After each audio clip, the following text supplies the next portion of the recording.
all of our tribal membership, you know, their wants and their needs, dear Heavenly Father, those that may be ill.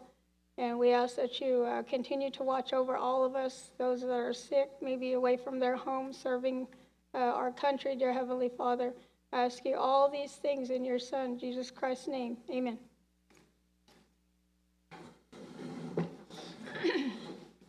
Okay, at this time, I'll ask Treasurer Chapman to conduct the roll call.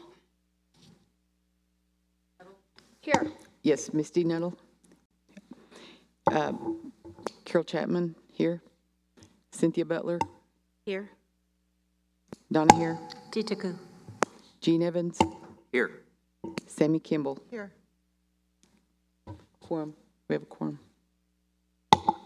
Thank you, Treasurer Chapman. This time we're moving to item number 3, approval of the agenda. Are there any additions, deletions, any comments for approval of the agenda? President Nuttall? Yes. Thank you. Councilwoman Kimball. One of the questions that I had over the week after reviewing the agenda was just questioning if we really needed to bring in the Pawnee Evening Star board report today. I know that we've asked them for a quarterly report based on the museum activity that we had. I think they have provided that. So I really, since they aren't an entity of the nation, that I don't really feel personally that we need to do that. If everybody else has a different feeling, you know, that's fine too, but that was what I was thinking. And rather than, you know, have them have to wait through this meeting to excuse them, if everybody would agree to remove that. That's all. Thank you. President Nettle, I would agree to do that also. We don't have an MOU yet either to be formally in our reporting. That's another one, so I agree. What's the pleasure of the council? You know, if you mind, if I may, you know, I know we don't have or we've backed off of our formal agreement at this point and are waiting for a new one. Having said that, I really would, I would like to know about their activity and I just for my curiosity's sake, I want to know where we're sitting, where they're sitting with us, and how we can work together as best possible. So I would appreciate being able to hear from them today. I know it's a pain for them to have to wait for their through this, but I appreciate them. Thank you. Any other comments or discussion?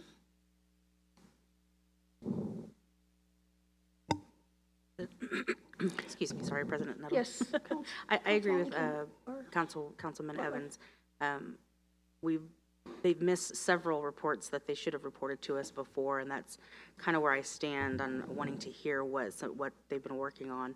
So I would agree that they stay on the agenda to hear a report what they're doing. That's fine. Thank you.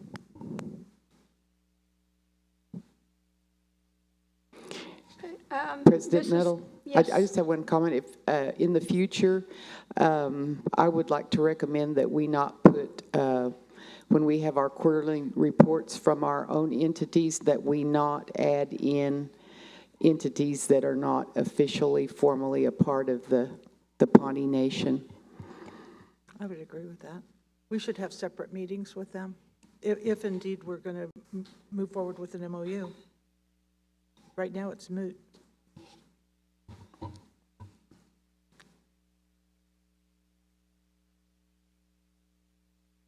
Okay, let me look at. I'll make a motion to approve the agenda as it is. I have a comment before you do so.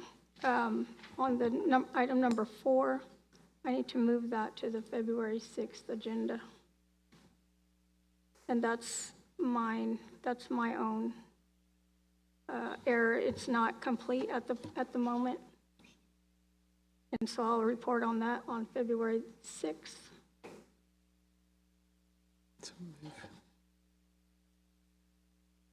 I'll amend my motion with the changes. Okay, got a motion to approve the agenda with changes. Is there a second? I second. Got a second by Councilwoman Hare. If no further discussion, we'll call for the vote. Carol Chapman, yes. Cynthia Butler, Yes. Donna Hare, Aho. Gene Evans, Yes. Sammy Kimball. Yes. Okay, moving on to item number 4, Pawnee Business Council travel request. Is there any travel requests at this time? President Nettle, I would like to request, it's kind of far off, but the self-governance one you announced last time Yes. in April, Okay.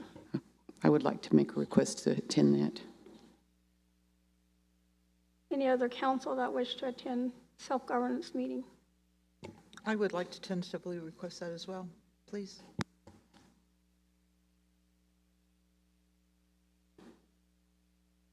And I don't have the dates for it. I would like to request travel for the Southern Plains Travel Health Board meeting. Do you have the date for that? The Southern Plains Travel Health Board? Yes, they're having a meeting at the Hard Rock.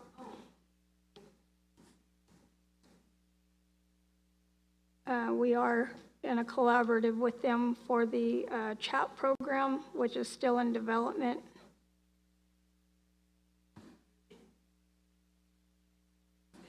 Okay, and that's April 23rd through the 25th.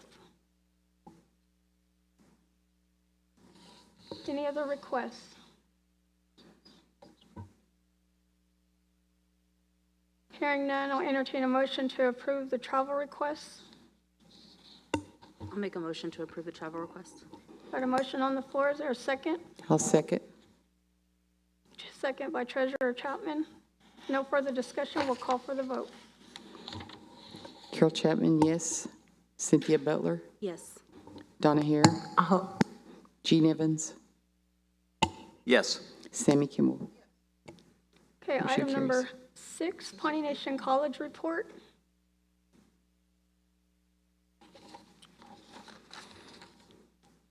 I think it's like Good morning, Ms. Clupp. Yeah, Arizona. I think they'll bring one to you. Arizona. I know. I hate travel. Kind of need to be.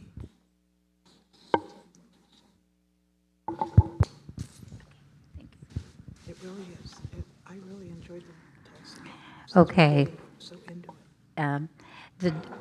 The Pawnee Nation College Board of Trustees met December the 16th, 2023, and this was our quarterly meeting.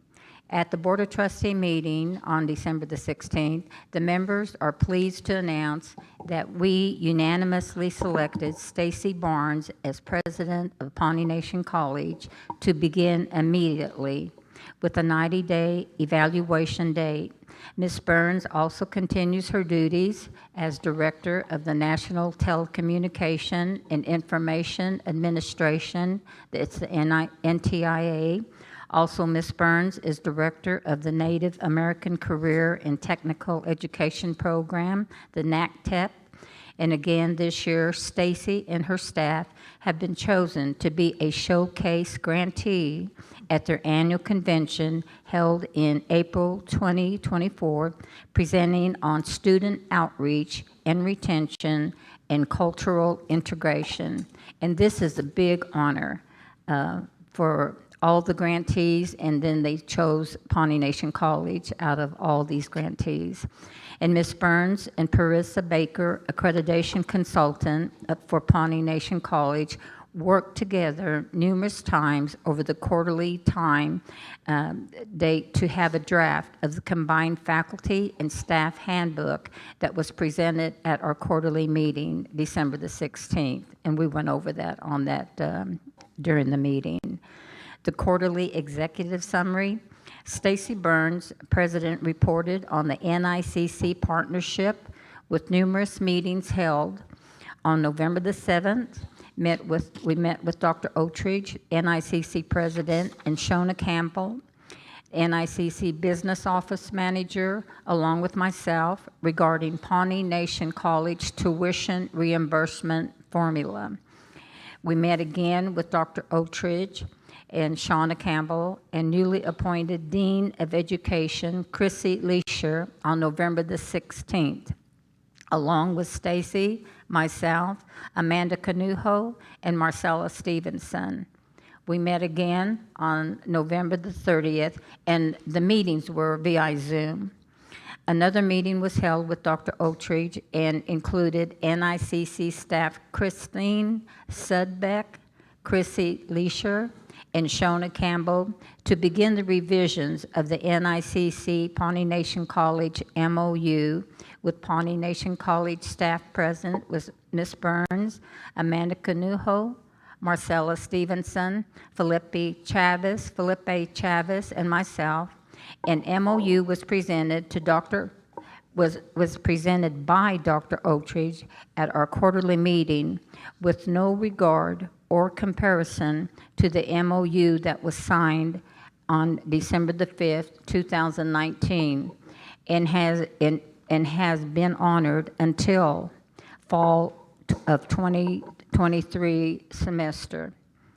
The NICC directors requested NICC's college president to refrain meeting in person with Pawnee Nation College until the positions of Chief Executive Officer, Chief Financial Officer, and Chief Academic Officers were obtained, or until such time as a joint meeting in Nebraska is scheduled, so that adequate progress and plans towards accreditation may be updated. Ms. Burns has employed Kelly Scarr to fill the Chief Financial Officer position, and her contract start date was November the 30th, and the Chief Academic Officer position has been filled by Felipe Chavez Ramirez, and his start date was December the 15th. And Ms. Burns has also filled the Chief Executive Officer herself. Ms. Burns serves as the director of the Pawnee Nations College Department of Justice grant, and a visit was held with the Department of Justice, Brenna Hanley from the National Tribal Trial College, visiting Pawnee Nation campus for the meetings, and this was held on November the 13th and 14th, with Hallie Bongar White, Executive Director, Attorney at Law, joined via Zoom. Brenna was given a tour of the Osage, Ponca, Tonkawa, Kaw, Odo, Missouri, and the Deering House, which are a part of our surrounding tribes that provided support letters for our Department of Justice grant. Accomplishments of the planning meetings with the DIJ were reviewed the grant's objectives and deliverables, and establishing the start date of the certification course in victim advocacy to begin fall of 2024 semester. We established the development and delivery of spring-summer 2025 NTTC certificate course for Oklahoma requirements and Pawnee Nation College cohort. Developed and delivered 12-month internship program for 2025 and 2026, and reviewed and analyzed a timeline and budget. They reviewed important tasks including advertising, recruitment, registration, course delivery online platform, tuition for Pawnee Nation College students, which is free, number of units and course hours per semester, establish recorded lectures with some in person, enrollment caps, federal reporting, NTTC invoices, attendance at mandatory grantee events by Pawnee Nation College, and submission of curricula for Office of Victims of Crime approval. The second day of visit, we established learning objectives, requirements for the Oklahoma Victim Advocacy Certificates, and compared to other training advocacy models, identified Oklahoma tribal codes and Oklahoma law, identified guest lecturers and instructors, tribal, state, federal service providers, including advocates, law enforcement, tribal leaders, elders and traditional leaders, prosecutors, legal aid, judges, clerks of the court, healthcare providers, SANES, coroners, and medical examiners, shelter, and review of other teams. Hallie Bonger White and Brenna Hanley will visit Pawnee Nation campus to continue implementation of these new programs and important tasks in January the 8th and 9th, and which has already happened, and it was wonderful. And Ms. Burns attended new grantee orientation November 15th of 2023 and attended performance measure training November the 29th, and she was required to attend financial management training also with the Department of Justice by the end of January of this year, and that did happen. And quarterly goals and objectives, description on activities conducted. The Board of Trustees quarterly meetings have been established, and our next Board of Trustee meeting is scheduled for March 15th, 16th, and 17th during a joint meeting with NICC Board of Trustees. And we continue with the strategic plan aligned with HLC accreditation criterion to ensure Pawnee Nation College can provide evidence needed to prepare for accreditation applications. We continue with Pawnee Nation College bylaws and articles of incorporation for approval by the Pawnee Nation College Board of Trustees. The new objective for the next quarter, we plan to have our faculty and handbook completed, schedule and complete a Pawnee Nation College audit, complete a MOU and contractual contract with NICC that's agreeable with both Board of Trustees. And the quarterly meetings of the Pawnee Nation Board of Trustees, Pawnee College staff to attend NACTEP annual meeting with Pawnee Nation College again this year, being showcased, providing a presentation at their annual convention. And then the financial reporting, you see the accounts that we have here. And that is the conclusion. Let's see. And if you have any questions, or if you want to go over these accounts individually, Stacy is here to answer any questions or that you may have, or any comments. She has been quite busy, not just closing out a lot of things that needed to be closed out, becoming the president, and finding things that hadn't been done in a timely manner. And she has completed that. She has done that. And that has been huge, besides all of this other that she has been, the director of all these grants.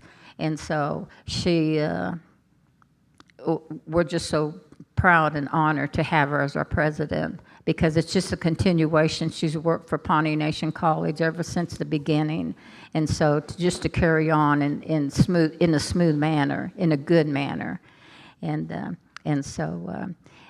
if anybody has any questions or comments. Any questions for Chairman Clapp? Councilwoman here. I don't have a question, but I have a comment. I'm really proud of you guys and the work that you're doing and how you're, really moving the college along. Thank you. Thank you. Anyone else? President, I have a question. I would just like to, just thought about it. How many Pawnee citizens have received the scholarships? We had awarded the college some money last year for scholarships. Have we? Is it on? For the medical? Yes, for the. So they're in one of our scholarship account, and the programs, they were revamping them at Meridian because the codes changed for the medical.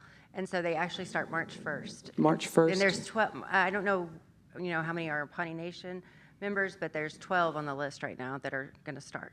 Okay. Yeah. Thank you. Yeah, and then we're also starting the new program also.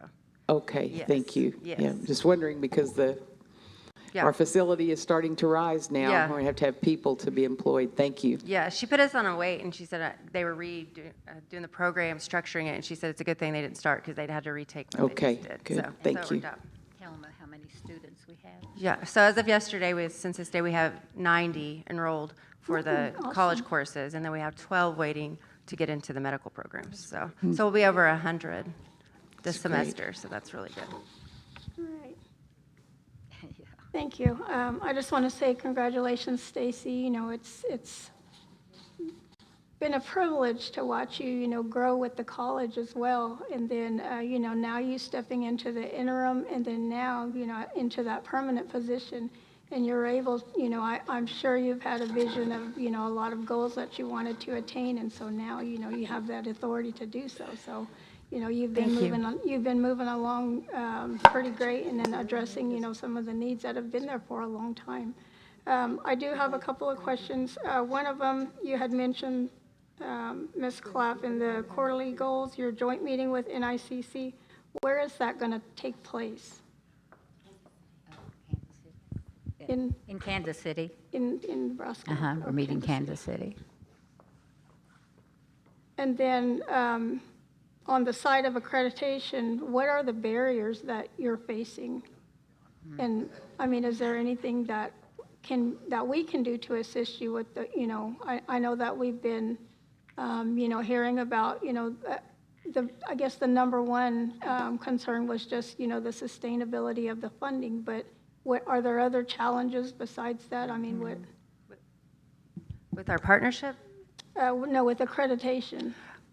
Well, we're just really starting to line out the criterion and Okay. actually, you know, start doing like a SWOT analysis and seeing where we are and where we line up. And so with our new 3 positions, so we've been doing some strategic planning and just looking at it. We're going to the workshop in April, which is a pre-accreditation workshop, and we're also looking at other accrediting agencies that may be more willing to take on a tribal college because they don't have one. So we're kind of trying to see what would be the best fit for where we are and what we can do and what the resources we already have. So it's looking pretty good too. So. All right. Yes, Councilwoman Butler. Thank you. Stacy, congratulations. It's awesome to hear that you were selected for that position. We're very proud of you, and that's encouraging for some of our students and stuff that live around in this area that seen you grow in this community. So, you know, to see that's awesome. Thank you. I remember reading something, I can't remember if it was in a newspaper or if it was online, that NICC was partnering with Haskell University, providing the bachelor's degrees.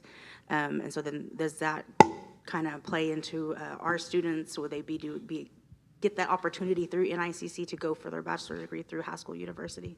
Yes, because they're duly enrolled, so they're an NICC student too, so they would have that. Okay, you said they're duly enrolled? They're duly enrolled, Oh, okay, yes. okay. So they That's would great. be able to do that if they're in that degree program, associates. We don't have those classes here, but they can do all their gen eds, and then they can do online virtual for those. Awesome, thank you. Yes, Councilwoman Hare.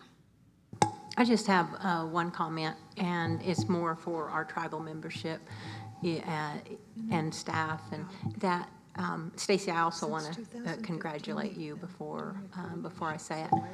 But I was looking for your email the other day under Pawnee Nation College, and it's now under your new partnership with, is it Nebraska Indian Community Colleges? And so I found the listing under there. It was quite impressive, you know, to see us listed on that. But I just wanted to let everybody know that if you go and looking for Stacy's address, she's not at Pawnee Nation College anymore.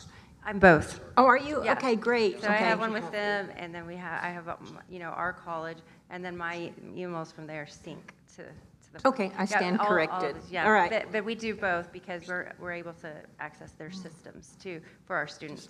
Okay, Yeah. great. Okay. All right, thank you for your report. Thank you. Moving on to item number 7, Pawnee Nation Housing Authority report. President Nettle, I'll be doing that report today. Okay, Councilwoman Butler. bear with me. I haven't done the housing report yet, so this is my first time.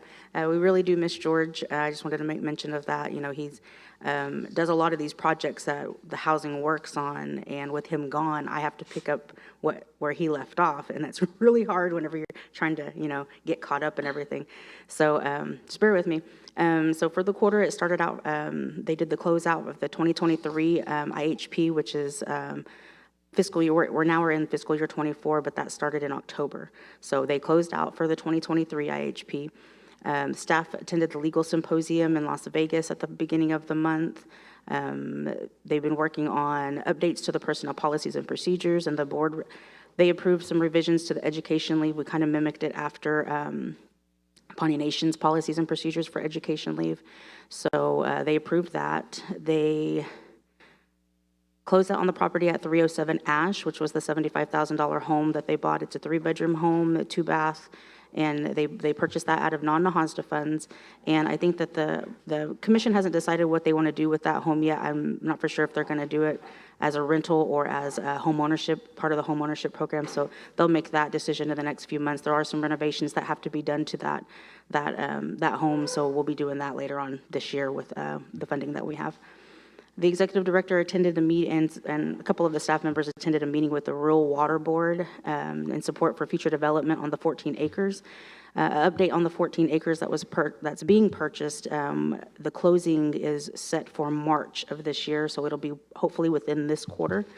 And they're looking for future development and planning for homes on the land. So they're getting with the agencies and the entities that needed to be getting. They need to work with to get the planning and development done. So they're in contact with IEC and Electric at the city of Pawnee for sewer and water, and then the rural water board for water as well. So they're trying to keep their options open to see what's going to be beneficial to the area, and they're looking at possibly doing 20 additional homes right there on that land. But that's in the works, and we're waiting for the closing date on that. The Housing Authority did create a newsletter. It's called, and I'm going to say it wrong, Akadu News, which is housing or dwelling. We got the spelling from the language department, and they're developed this so that the tenants will know what's going on, what they're working on, projects and stuff. Lots of pictures, events for the tenants. You know, we had a Halloween decorating contest. Christmas lights contests and stuff like that, where they won prizes and things like that. So it's just a little newsletter to keep them informed about what the housing and the commission's doing. We have employee spotlights. We have a commission spotlight to kind of let everybody know who our commissioners are and get their information out there if they need to talk to them or send them an email or anything. The Board of Commissioners, they met on October 10th, November 14th, and December 12th, which is their monthly meetings. During that period, the commissioners selected their new officers, and they approved the 2024 IHP that was submitted to the nation for review. And they sent that to HUD. There were no comments during the comment period, and HUD is in final review for that. We've been working with the Pawnee Nation Rep Grant, and part of that partnership with them through housing is that we have an energy coordinator position. In this quarter, we actually hired that position, but in the past quarter, we were doing advertising, trying to get applicants, and we got several applicants, and I think we even did interviews in December for this position, and a person was selected. He also works with OU, which is Oklahoma University, that is also working with the REP grant to do, and it's a lot of technical terms. They're doing, over there, he'll be doing the well monitoring for the geothermal stuff.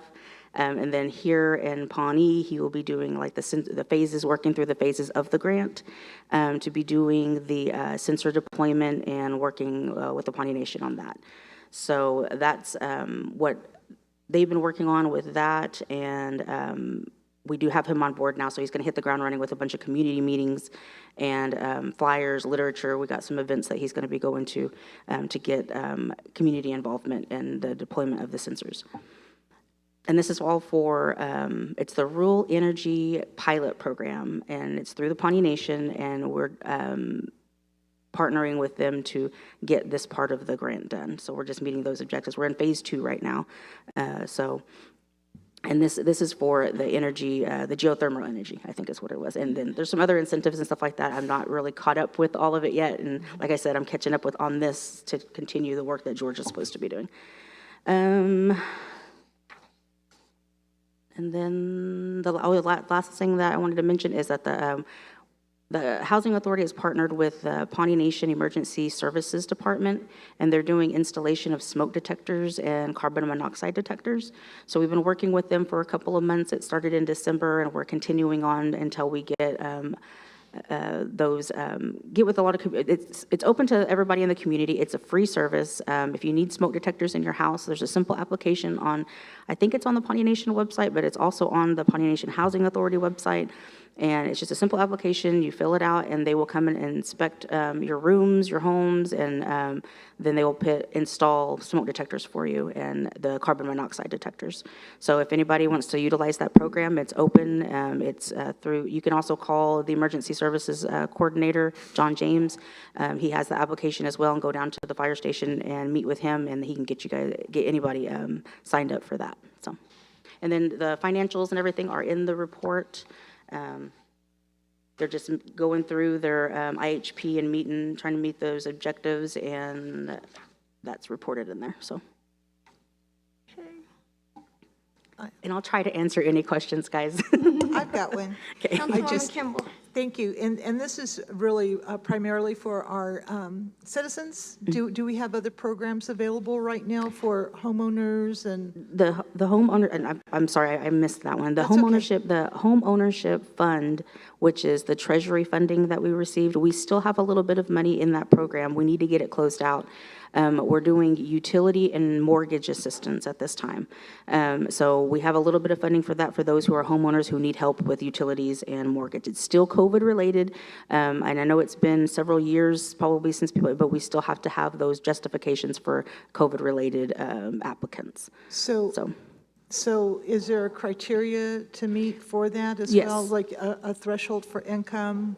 Yes, it's this one is for homeowners. I think it's 100% for homeowners. So it's not, you don't have to meet the median like at 80% like all of our other programs do. So they go with 100%, and just a lot of other things that the applications are online. Yeah. So they can, on that front page, it tells you everything that you need, and it tells you everything that you need to be eligible. Okay. So. I know because of the cold weather, I've heard from several elders and such about the strain that they're having, just making their utility bills. So that's a good spot too, to a resource as well. So I just wanted to put it out there. And we still have the emergency assistance, which is just rent and utilities as well, but that's through housing. That's NAHASDA funding. Yeah. And then we also have the college housing assistance, which we got a lot of applicants for that one. We have a lot of people in the community going to college, which is awesome to see. So we have that for college students to pay their rent or utilities. And then we have the, what is the other one? The youth assistance, youth activities fund program, where if you need help getting just about anything, the sports stuff, the registration fees, stuff like that, then you can fill out an application, and they'll help with that, because that's part of the youth component through housing that they do. So they help with the youth activities. That's really good to know. So, but it's all on the website. Our website has been revamped. We put a lot of information on there now. So if anybody wants to know what housing's doing and what's going on, it's been updated. We have all these programs on there. We have updated our applications to make it easier for people to apply. And we're just trying to get all the information out there so that when they call to ask us, we're like, go to the website, print it off, or come to the office. You can always come to the office as well. We'll give you applications there. And So. JOM knows all this for the kids? Okay. They should. JOM does a lot of things similar. I know they're doing a Yeah, lot, but they yeah. could also punt to you, right? Yes, but if they can't get something through JOM or they're more reimbursable, we'll actually pay for some of the fees, and we'll actually pay for like. Well, that's Because great. they get cards, I think they're $200 Academy cards, so they're able to go buy shoes, shorts, socks, stuff like that, things that they need to play sports. So if Through they need housing. cleats, through housing, yes. That's a wonderful. Yeah, Okay, So- great. That's a real good thing to know. Thank you. thank you. Treasurer Chapman. Yes, That is a really informative report, and it's exciting to hear all those things that are coming to fruition. And I'm especially excited about 20 homes in the works. I was just wondering, what will be the funding agency, and how will those homes be funded? That was paid for out of non-Nahasda, so it would be, the commissioners will have to, and it's going to be several years before we get it, because of the land has to be developed and everything. I'm not for sure, I'm not privy to the process that they go through. I do know that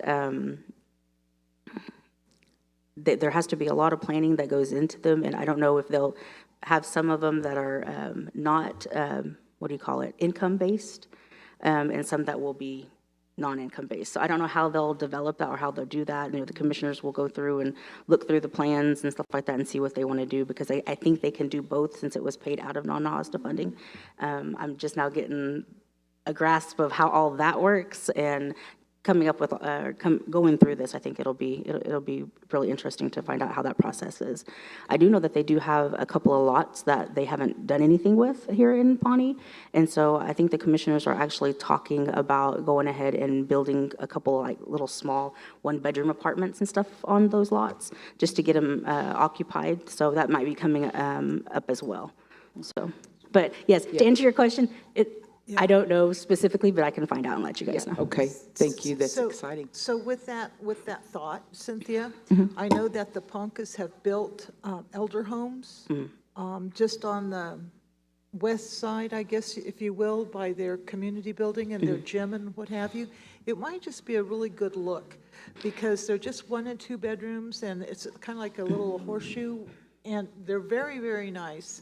It would be nice to be able to provide something for our elder community. I know that you guys are doing a great job in placing people when you need to and you have to, but just that thought would be really nice. I'd love to see something here within our reserve for our folks. Thank you very much. Thank you. Any other comments? You said the homeownership fund, and you said you had still funds for utility, and what else was it? Mortgage? Mortgage and utilities, because it's not rent. Whenever you're a homeowner, you pay mortgage payments. And then going back to the 20 homes, are those single-family homes? Is there any plans in the works for multi-family homes? I haven't heard any discussions on that planning process yet. We're just trying to get the closeout of the land and worry about the utilities and stuff that will go to it, because there's a lot of other planning that goes into it, but I'm sure that they'll make those decisions when that comes up. And it may be within the year, maybe the beginning of next year when that starts happening. Has there been any kind of assessment to make a determination as to what type of housing is needed? I mean, I know, that everybody would like to have their individual homes, but we don't see, we were asked a question recently about homelessness in Pawnee. And, the visibility of it is not there. However, we have families, that are 3 and 4 families in a home. And so but that's not documented anywhere, and there's nowhere that captures that data. So if that can be communicated back to them, and then, try to come up with a way to capture that data. I know we have a couple of things on the nation side that are in the works, to try to get that on paper somewhere, so that can be addressed. But just, if you could take that back to them. I will let you know that just in response to that the commissioners are trying to be more involved, and they are going to start planning a couple of community meetings. Yes. We already let our tenants know, and they'll be doing some things throughout the year to get that type of feedback, because they are aware of it. They want to know what the actual need is and how they can help the community. So that's in the works. They've had several discussions on it, and they've decided that they're going to go ahead and move forward with community meetings, try to do some surveys and get that feedback from the community to see what's needed. Good. One more thought for y'all's planning is I would really like to entertain the thought of tornado shelters for homes. And we do have one up there by the elders. I mean, and at their homes. yeah. And it's just right there in the backyard. We have several homes that are right there in that corner, and so they all, if they needed a shelter, they all can go there. I understand that. I meant for homeowners, for right? homeowners, the people, our community that have homes. It would be, they're relatively inexpensive, about $3,500. I think I paid $3,600 for mine. I mean, if you do it in bulk, you probably get a nice little price break. But it would be nice to see some of that funding be put back into our community for safety. Thank you. Kiowa's just did theirs, and they even have walk-ins for their people that are handicapped, which is kind of cool. I just saw some pictures yesterday. Thank you. Any other comments? If not, thank you for that report, Councilwoman Butler. Moving on to item number 8, Pawnee Nation Tribal Development Report. Hello. Good morning. Good morning, everyone. I'd like to start maybe with some financial information this morning, since we have a whole year behind us now. With 2023, we have those numbers. So just wanted to touch on some key matrices that we follow that are pretty important. We'll start with the debt covenant ratios that we have. For the past 5, 6, 10 quarters, we've moved. I'm sorry, is that better? Okay. Anyway, the debt covenant ratios, we have moved further and further away from the minimums and maximums on those over the last 5 or 6 quarters. For instance, the debt service coverage ratio, the minimum is 1.5 and we're at 3.1. So we're doing great on all of our debt covenant ratios. For the TDC financials, our EBITDA, which is earnings before interest, taxes, depreciation, and amortization, which this is what most people call earnings from operations. So all the little ancillary things aren't included in there. But anyway, from 2022 to 2023, we increased by 25%. The EBITDA as a percent of revenue, which a lot of people call this the efficiency ratio. So if it costs you $500,000 to generate $1 million, and you can generate that same $1 million on $400,000, then you're more efficient in your operations. That percentage for us from 22 to 23 went up by 23%, which is really good. Our coin in from 2022 to 23, the coin in is everything that people actually put in a slot machine plus winnings that go back into the slot machines and free play. So it's a combination of a lot of different things, but that's a good indicator of how your business has increased over the last year. And ours went up by 14%. Our hold percentage, that's how much of coin in you keep as revenue. Ours went down by 4%. A lot of these all the machines have random number generators, so you can't really set exactly what you're going to hold. You can make adjustments to it, and as I go through some of the things that we're going to try to accomplish in 2024, I'll explain that a little more. But on a percentage basis, we're only down 0.2%, so nothing major. We're going to try to make a major increase in that in 2024 through a few strategies that we have.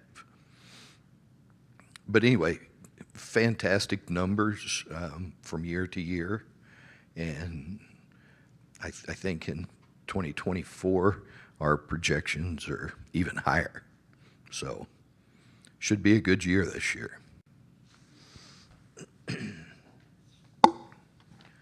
I think everyone received this little 2-page thing. When I first started, and I've been here for, I think, 7 months now. I started in the end of June of last year. My main goal at that time, because it takes 4 to 6 months to learn the people, the processes, and the problems, but during that time, my goal was to become as efficient as we can with the things that we have. It's hard to move to something new if you haven't mastered what you have in your hand. So that's what we've worked on for the past 6 months. And again, I've evaluated the people, the processes, and the problems. And on January the 1st, I sat down and I wrote a list of, there's probably 25 things. I add to it every day, but these are the things that I feel like we need to either initiate or correct in 2024. And this list is some of those things. I think I've got 15 or 16 of them on here.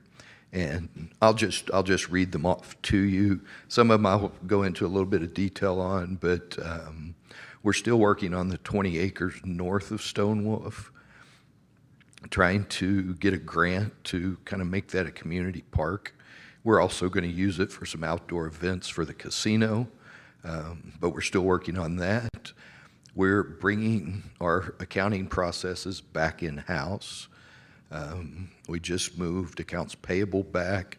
We're going to do it little by little, just to make sure that we know everything that we're doing and we got it covered. So that'll probably be a 6-month project. And accounts payable has went well. We've done that, I think, for 3 weeks now. The next step will be revenue audit, and we'll just bring one casino over. We'll do that audit for a few weeks, then we'll bring another one over. Just bring it over slowly but surely.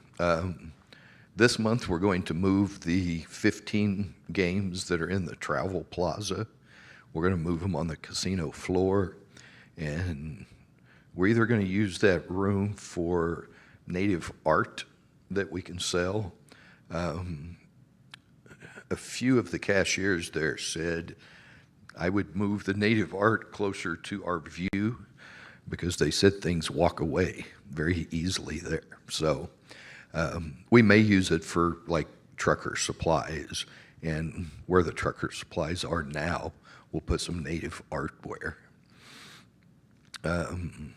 We're also, our VGT contract, which is one of our big vendors, their contract's coming due. I think we're going to probably cut their games by a few and try to bring in another vendor or two. Competition always makes your vendors act better, bring you better games.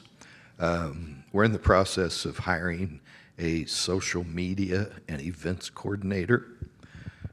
This person will develop social media accounts on all the platforms for us and post things daily.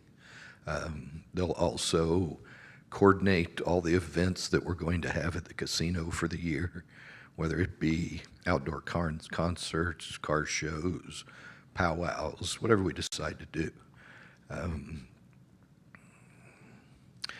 Would like to find some land around Yale that's either in trust, well, that is in trust, that we could either buy or lease and build maybe 150-seat casino to replace our TP operations.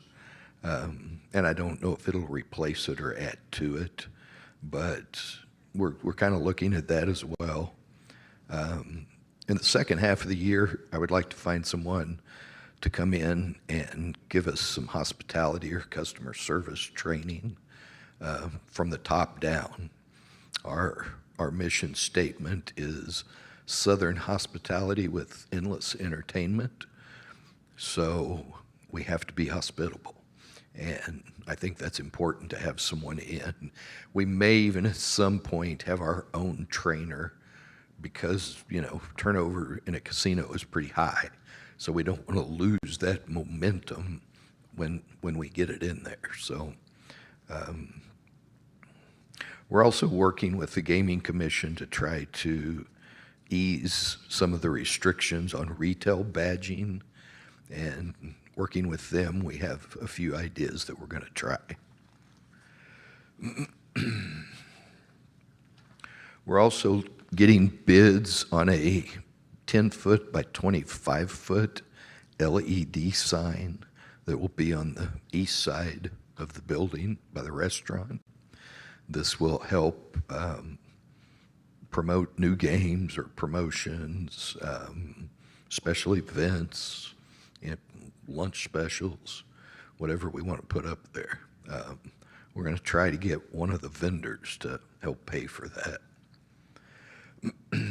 We're also going to try to get new kiosks for all the casinos. The ones that we have are pretty much ATMs and ticket redemption kiosks. We'd like to have check cashing, debit and credit cash advance, things like that that can be done at the kiosk, which will reduce the number of man hours we need in the cage to assist them with those items. We need to refinance our balloon payment in 2024. I've got probably 5 or 6 different institutions that are interested in doing that. And really what I'm doing is collecting terms, interest rates, debt covenants to see who will give us the best deal on it. And right now, Bank 7, which is out of Tulsa, is the leader, but that could change depending on what we get from a couple of other people who are interested. I talked a little bit about hold percentage. I would like to increase that hold percentage by 1.5% over the next year, which 1.5% doesn't sound like a lot, but 1.5% of our coin in is a massive amount of money. So if we can accomplish this, it'll be a great boost. Also looking at or getting some bids on an office building that we can build on that 20 acres so that our directors can all move over to the casino. I've got a hallway full of directors with nobody to direct unless they drive to the casino. So I want to get everybody close.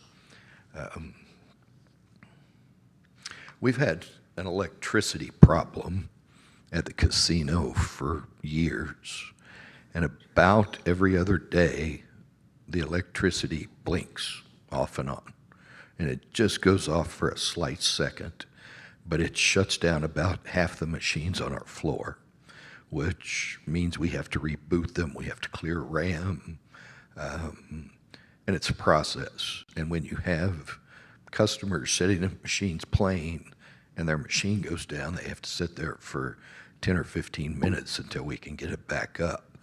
And we've worked with Indian Electric, our electricians, our generator repair people. We've had a couple of meetings. Our electricians have come up and done some things. Now we're kind of waiting to see what that does, and then it'll be up to Indian Electric. But we actually, on Thursday, I think, we had 3 of them in the morning and 2 in the afternoon. So I sent our gaming director over to McDonald's and come and go there on the highway, and they experienced the same thing. So seems like it's the electric company's problem and not really ours. So we're going to lean on them heavily to get that fixed because it's a huge inconvenience. It's something you shouldn't have to deal with in business. So we're going to see if we can't get that fixed as well. We're also playing around with some rebranding of the Stone Wolf logo because everybody seems to love that logo, and we're going to see if we can't put it in some some new places that, you know, we can gain on its notoriety. And the last thing, our trading post lost money last year, and it lost money the year before that. When I first got here, a lot of people said, well, we just need to close it. I said, well, why do you want to close it? Because it's losing money. I said, why is it losing money? Well, we don't know. So I said, give me a month, let me look at it. And, you know, the biggest problem to me was it closes at 6 p.m. It's a casino, everybody works. I said, let me open it till 10, and that's just 5 days a week. So from 6 p.m. to 10 p.m., and our revenue went up by 30%. We have a lot of trouble hiring retail employees because of going through gaming to get badged. So usually we have casino people running the entire facility. And after we extended the hours till 10 p.m., like I said, our revenue went up by 30% on the casino side, and it started making money. The retail side still loses money. So my thought is remove the retail, put in a vending machine for cigarettes, a vending machine for snacks, leave the gas pumps, it'll just be pay at the pump, but the entire facility will be a casino. We'll add 30 more games. I had our new controller do some financial projections for us, and it's showing we can make $200,000, $300,000 by just doing that, because you're really eliminating the loss side of the business and, you know, exaggerating the gain side. So anyway, we're getting some thoughts and ideas and estimates on what it would take to do that. And really the biggest thing is half of the floor is raised for the electricity and internet for the gaming. So we'd have to raise the other half, which is just a platform that you build. But other than that, paint the walls, put some carpet in, some lighting, maybe a new sign, and extend it till maybe midnight and open it 7 days a week. So those are the things that we've been working on, we're going to continue to work on, and hopefully get a lot of those things fixed or implemented in 2024.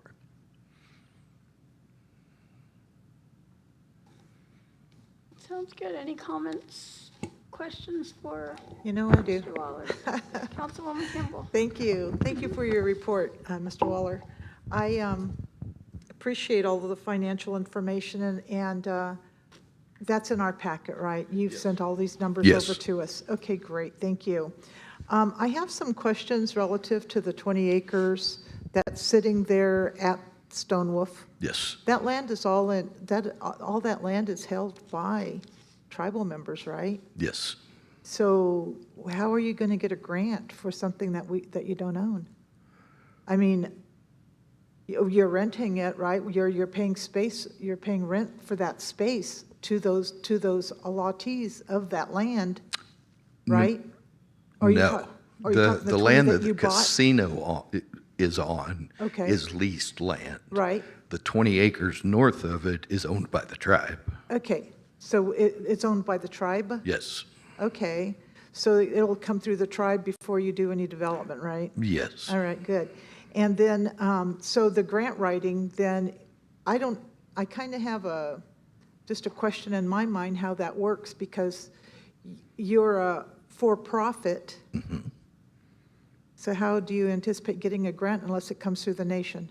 Well, I've got Dustin, our Director of Corporate Development, working with Riva to see if we can do it through the Okay, tribe. okay. Since we're going to use it as kind of a community development. It is you are still a tribal, an arm of the tribe. Yes. Right, okay, I want to make that clear. Yes. You're not independent. Right. Okay. So also, I'd like to discuss with you on the Yale land, you've already purchased land down there. Yes. I understand that you were trying to get it into trust. Is that effort still? It It is. I thought the application had already been turned in, but apparently the board was waiting on the decision on the corporate charter before they turned it in. So Clint, the attorney, is working on that paperwork to make sure that it's still adequate to get it submitted into Yeah. trust. Okay. All of this impacts us as a Yes. nation. Absolutely. In fact, even the refinancing of that loan is going to be signed by everyone sitting in these seats. So it's Yes. imperative that we have a working relationship and a sit-down and a visit. I would ask that it be biannually.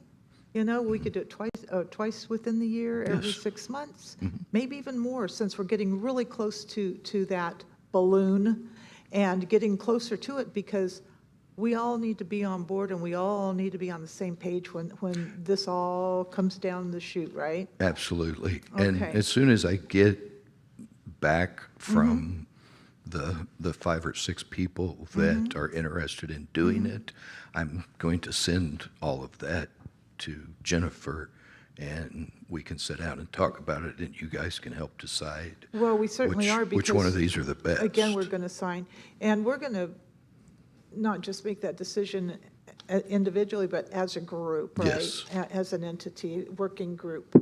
I also like to talk to you about the post. Now, you're kind of new. Yes. And Mr. Otokny was the GM over there for a length of time. Yes. And it was a very successful little business for us. And the reason why it was a little business for us was because it was primarily the hub, if you will, for the little community of Pawnee. Okay? Not a lot of elders can drive down to the Wolf. A lot of people are real local. They like to stay within city limits. And that was a little hub. I started on this council back in 2015, and I think Ms. Hare over here, Donna, would attest that it was a really nice little area where you could walk in. They had a grill. The food was great. The place was packed. They had a little dining area. You could sit down in booths. You could sit down at a long table if there was a whole group coming in. I remember a lot of elderly men that would come in. You know how guys, they'd go to this coffee shop downtown and have coffee, smoke, joke, do whatever they're doing and eat and whatever. It was a very nice environment.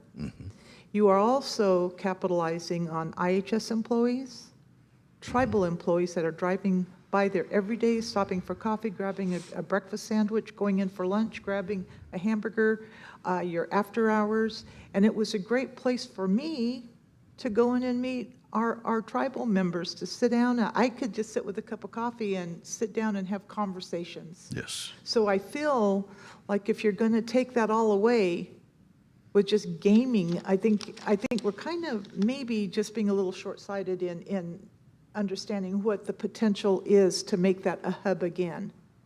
Mr. Debbick never moved forward with that.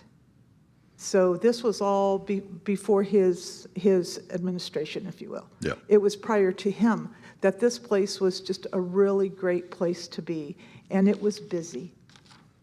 And it was busy.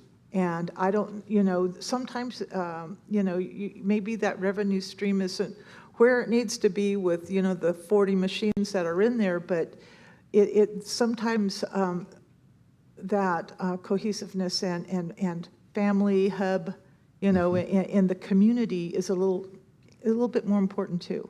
So before you choose to do that, I mean, I would really like to see, some studies done, maybe a little visibility, and just, bring back those cooks and get that pizza shop out of there. I mean, who wants a breakfast pizza, okay?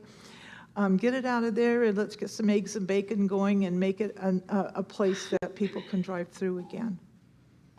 just a consideration. I mean, I'm kind of deep with it because I just think that we're kind of missing the boat. And I don't mean to beat a dead horse, but that's just how I feel. What else do I have? Yeah, I'm just real curious as to the refinancing, and I want to ensure that, don't we already have a marketing manager? Don't we have someone in marketing that should be doing all of these things, and now we're going to have another added? It's your business, but I'm just. Marketing for refinancing? No, a marketing director. Yes. At TDC, and now we're going to have a media specialist as well that's going to be driving the marketing for gaming? Did I hear that right? No, we're going to have a social media coordinator. Okay, And someone just to events. manage your social, I see. Yeah, Okay. they're just going to manage the social media Yeah. and events that we have. Okay, thank you very much for Yep. your time. Appreciate you. Let me just follow up with that real quick. We have a question online, and it's asking about the event coordinator. Is that going to be advertised soon? It already is. So it is? Yes, Is that on your website? yes. Okay. So the event coordinator position is advertised on the Pawnee Tribal Corporation website. Any other questions for Mr. Waller? Questions or comments? Councilwoman Hare. Thank you for the comprehensive report, Mr. Waller.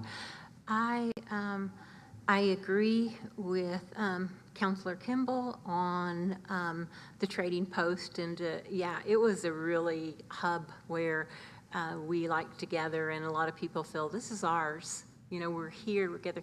So, but I really support you looking at the gaming side of it, because one of our first TDC managers had described it as being a little gold mine. We made a lot of money there, you know, out of that, and a lot of people did go. So, yeah. The other thing I want to commend you on is customer service training, and and it being ongoing. I think that's very important. And yeah, and I already commented on the trading post. So yeah, I'm interested in the loan also, as Sammy is, and I know that you guys are really working to get a good rate, and so we'll be looking forward to moving forward on that. Okay, thank you. But thank you for your report. You're welcome. Treasurer Chapman. Yes, thank you for the report. I also am interested in the loan primarily, and I know you've been doing a lot of work on it. And I would like to suggest that for members of the council who would like to meet with you right now to start going back and reviewing what you have also. Sometimes these things come to us right the day before or the week before, and that loan is too important. And I think it's really important for the members of this council to be sitting with you at the desk with that bank, because we are the signers. We make the decision, and I just think that it would be a good opportunity for us to be sitting down also to ask questions right there. So I would really encourage you, if you could get with Jennifer and let us know, hook us up now with you jointly on the loan. And Absolutely. that would be greatly appreciated. We'd all be on the same page, too. Well, and like I said, I haven't sat down with anyone. Right. In the I've future, I've just had people say, yes, we would like to help you with that balloon payment.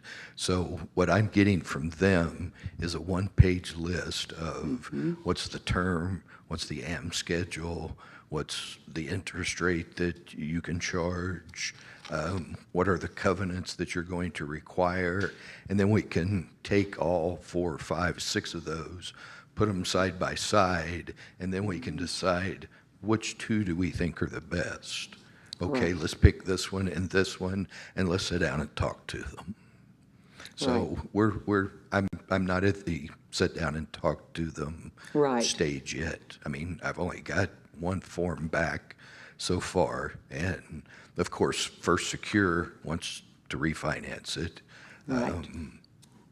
But Well, thank you for your work on that, and I know it's in the Absolutely. future, but I was just mentioning if we could be in on it now. yes, okay, Jointly as we proceed forward, okay. for those of us that would care to dive into that very crucial Absolutely.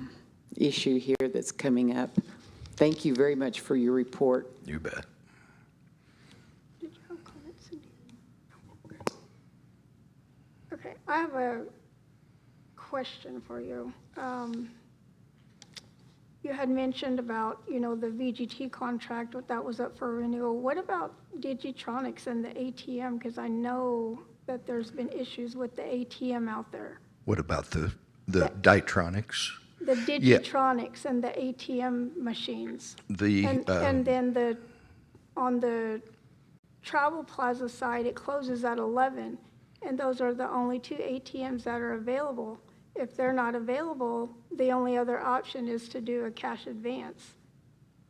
Okay. And so you're already charging $5 for an ATM fee and then moving on to, a cash advance, which is, increases Right. according to whatever your withdrawal is. There's a kiosk in the Travel Plaza right now.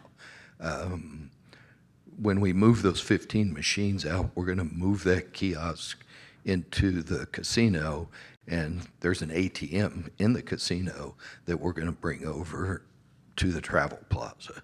So it'll just be an ATM there. And the kiosk, or the Ditronics, they call them ATRs. We're going to, I've investigated Global, NRT, and Every, those 3 different kiosks. And I think at some point this year, we'll go to one of those vendors for our kiosk, because we have had a lot of trouble with the Ditronics. Yeah. And then the issue that you had mentioned about the land into trust, can he get with somebody specifically, maybe reach out to Jen or myself?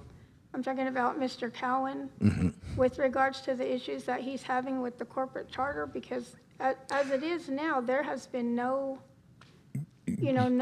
that has changed. So Right. I'm not No. for sure what's holding up the process. They're not still waiting on that. He's just going back through the application, because I think they filled the application out after they bought the land, which I think was over a year ago. So he's just making sure that everything is still relevant in there before he submits it. You had just had made that statement, and I was like, well, what issues is he, wanting specifically or needing information on? No, I think he and the board were at one time asking to have the corporate charter, to put it in TDC's name, which really isn't necessary. But Right. but I think at a meeting he had, you guys said, no, we don't want to do that. So. Okay, and then my next question is about the electricity problem with Indian Electric. Do we know if that's limited to that area specifically?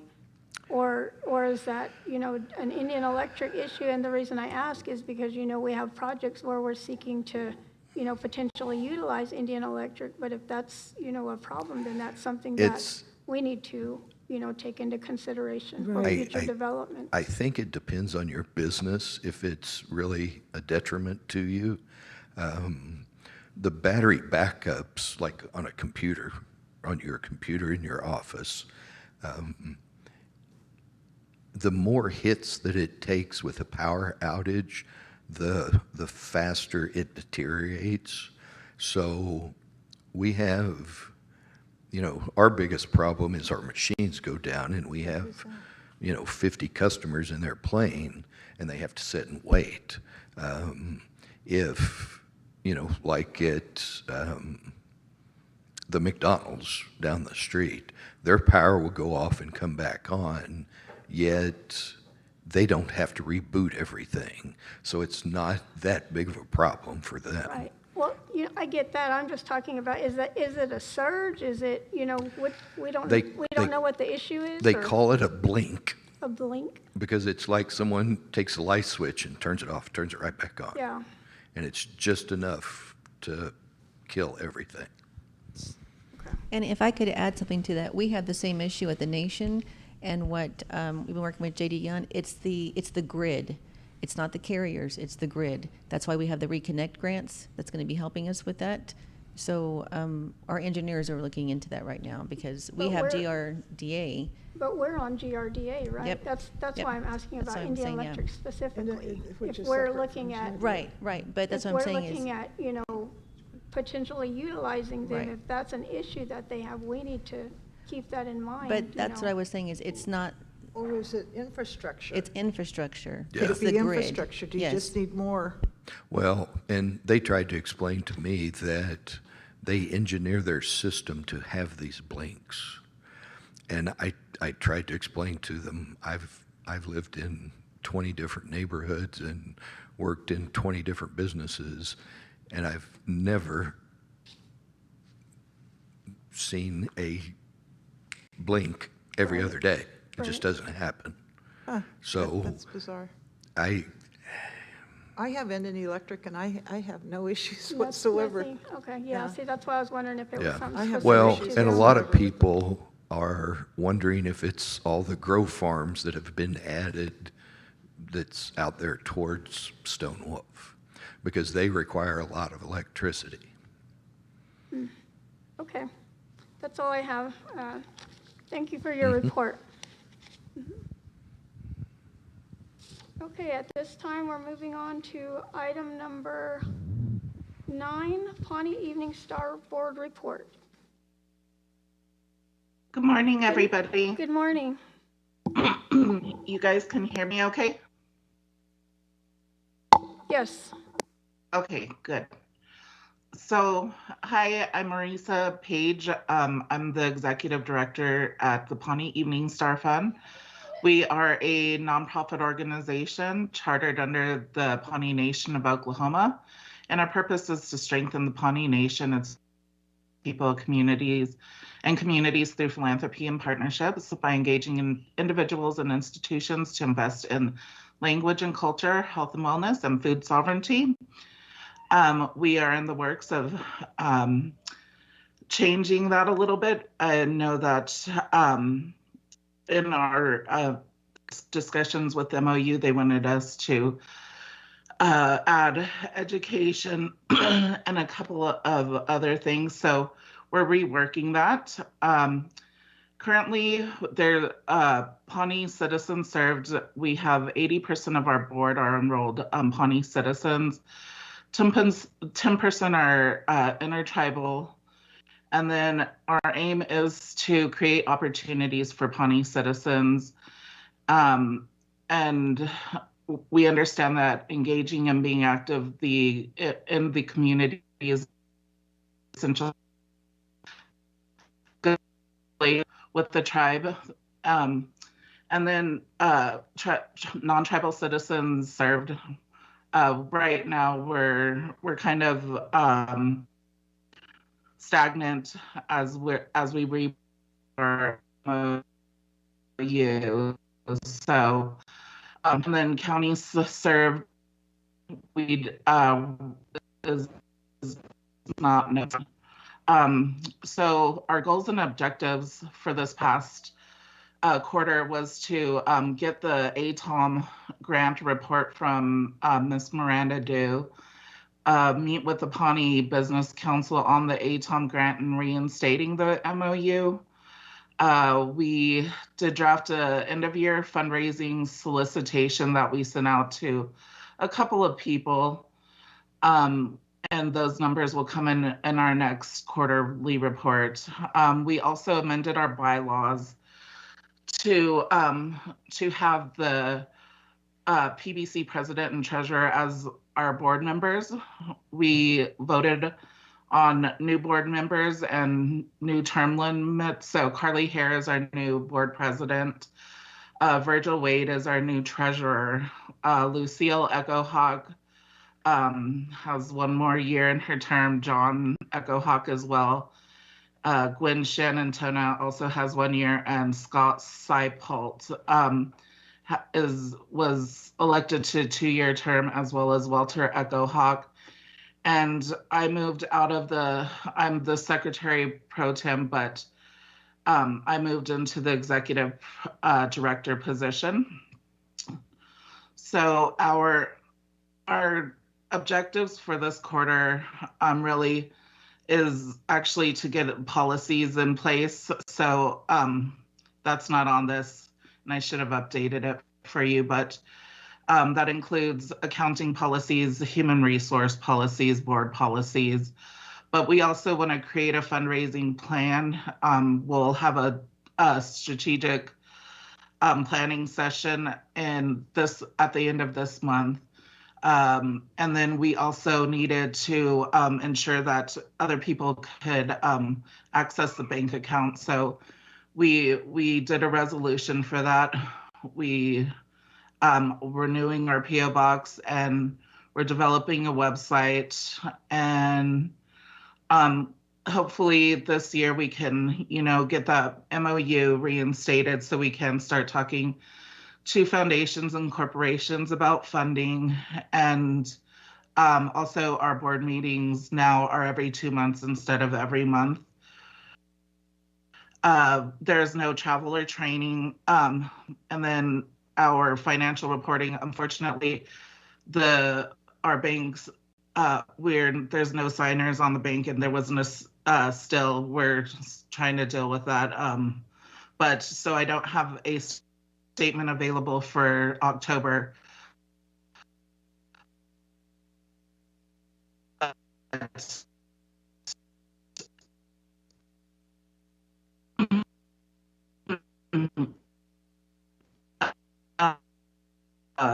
Our in December, and that went up a little bit as the board members did.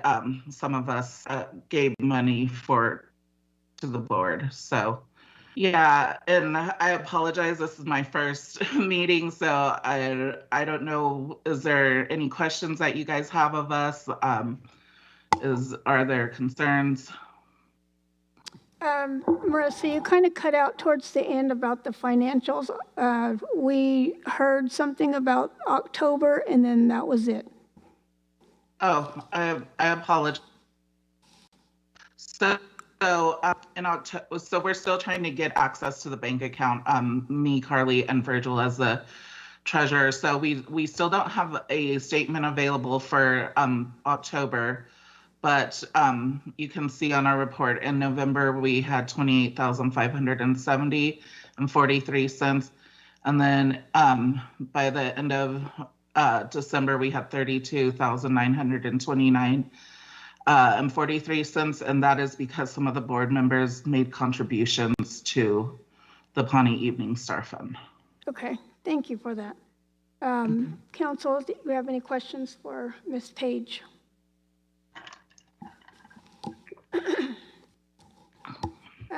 And your reporting was fine. I mean, that was a good brief summary, in addition to, submitting the written report. I have a question on your strategic planning session. Do you know when that will be conducted? Do you have an idea? Yeah, we wanted it for the end of this month or early March. We're just, so I will get doodle polls out to you and Treasurer Chapman, and we'll also poll the board members to see when they're available. And we expect it to be about 3 hours. So yeah, I'll be doing that this coming week. Okay, thank you. And then one other question was, you had stated that at the end of the year you had developed, did you say a fundraising strategy? We're coming up with a fundraising strategy, so that's being drafted right now. Okay.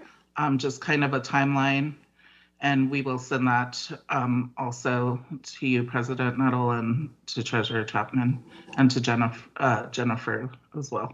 Okay, thank you for that. Okay, I don't believe there's any other questions, so thank you for, oh, I'm sorry, Councilwoman Hare. I don't really have a question, I have a comment, and I want to welcome you to our first meeting. I thank you, you did well, and I want to thank you, and I want to thank all the board for your commitment for fundraising for Pawnee Nation. Thank you. Noah Edie. Thank you. All right, thank you. Moving on to item number 10, we have Pawnee Nation Executive Director Report. Good morning. Okay, fourth quarter of 2023 has been busy, focusing on broadening our infrastructure, strategic plan, growing our Pawnee Nation Utility Commission and energy innovation, breaking ground on our 24,000 square foot, 26-bed Pawnee Nation Behavioral Health Clinic, working on our infrastructure strategic plan deliverables, and celebrating and serving tribal citizens with community engagements. I submitted an 8-page report, so I'm just going to go over some of the highlights. If you have any questions, feel free to ask. Our emergency management, I know Ms. Cynthia had went over a little bit about that. I wanted to just kind of brag on our emergency management team because they're really doing a lot in the community. They are our Pawnee Nation Emergency Management and Fire Inspector John James worked with the community to provide, and still is, home fire escape plans, smoke alarm testing and free smoke alarms, install free smoke detectors and combination smoke and carbon monoxide detectors, provide households with a home fire safety checklist, which includes cooking safely, fireplaces, space heaters, baseboards, smoking safety, electrical and appliance safety, smoke alarm safety, and learning how to extinguish fires, knowing what kind of fires need water and what kind need a fire extinguisher. They hosted extraction classes for local fire departments, training first responders on using the jaws of life. In December of 2023, Fire Chief James, Chris McCrae, and Rhonda James, who are OSU instructors, began providing state certifications for emergency medical responders, training to first responders on what to do when they arrive first on the scene, how to take care of the injured, and what hazards to look for. This license also provides first responders the opportunity to help the ambulance service, so it also gives them jobs that they can move on to in other cities. They provide monthly CPR training for employees and tribal citizens, and anyone wanting additional information, they can go to our website or call myself and get information. But the fire alarms and all that training is open to anyone, natives, non-natives, anybody. Also cities and municipalities. As I know we had talked about last year, Pawnee Nation received a tribal opioid settlement from Purdue, and we received $693,776.89 from the Purdue Tribal Opioid Settlement. The settlement is one installment. We'll be getting more installments. These funds can only be used for the following 3 areas. Treatment. Under treatment, it is opioid use disorder treatment, support group and treatment and recovery, connecting people to treatment, address the needs of criminal justice involved persons, address the needs of pregnant or parenting women and their families, including babies with neonatal abstinence syndrome. And then the second thing is prevention. Prevent overprescribing and ensure appropriate prescribing and dispensing of opioids, prevent misuse of opioids, prevent overdose deaths and other harms.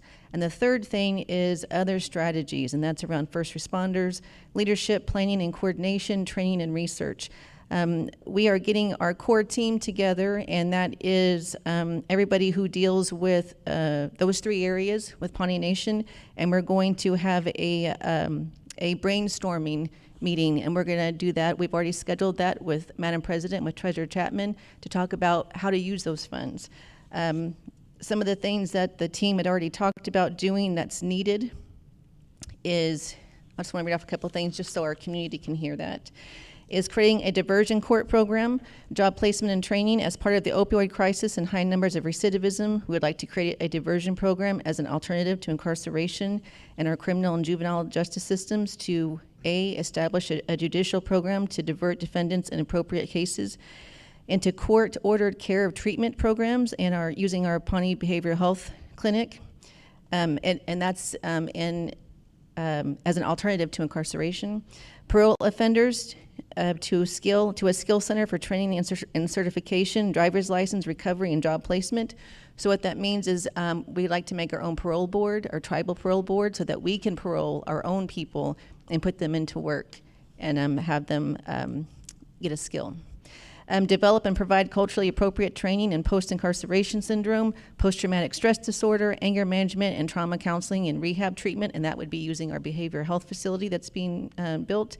Create and develop an evidence-based treatment for post-incarceration syndrome.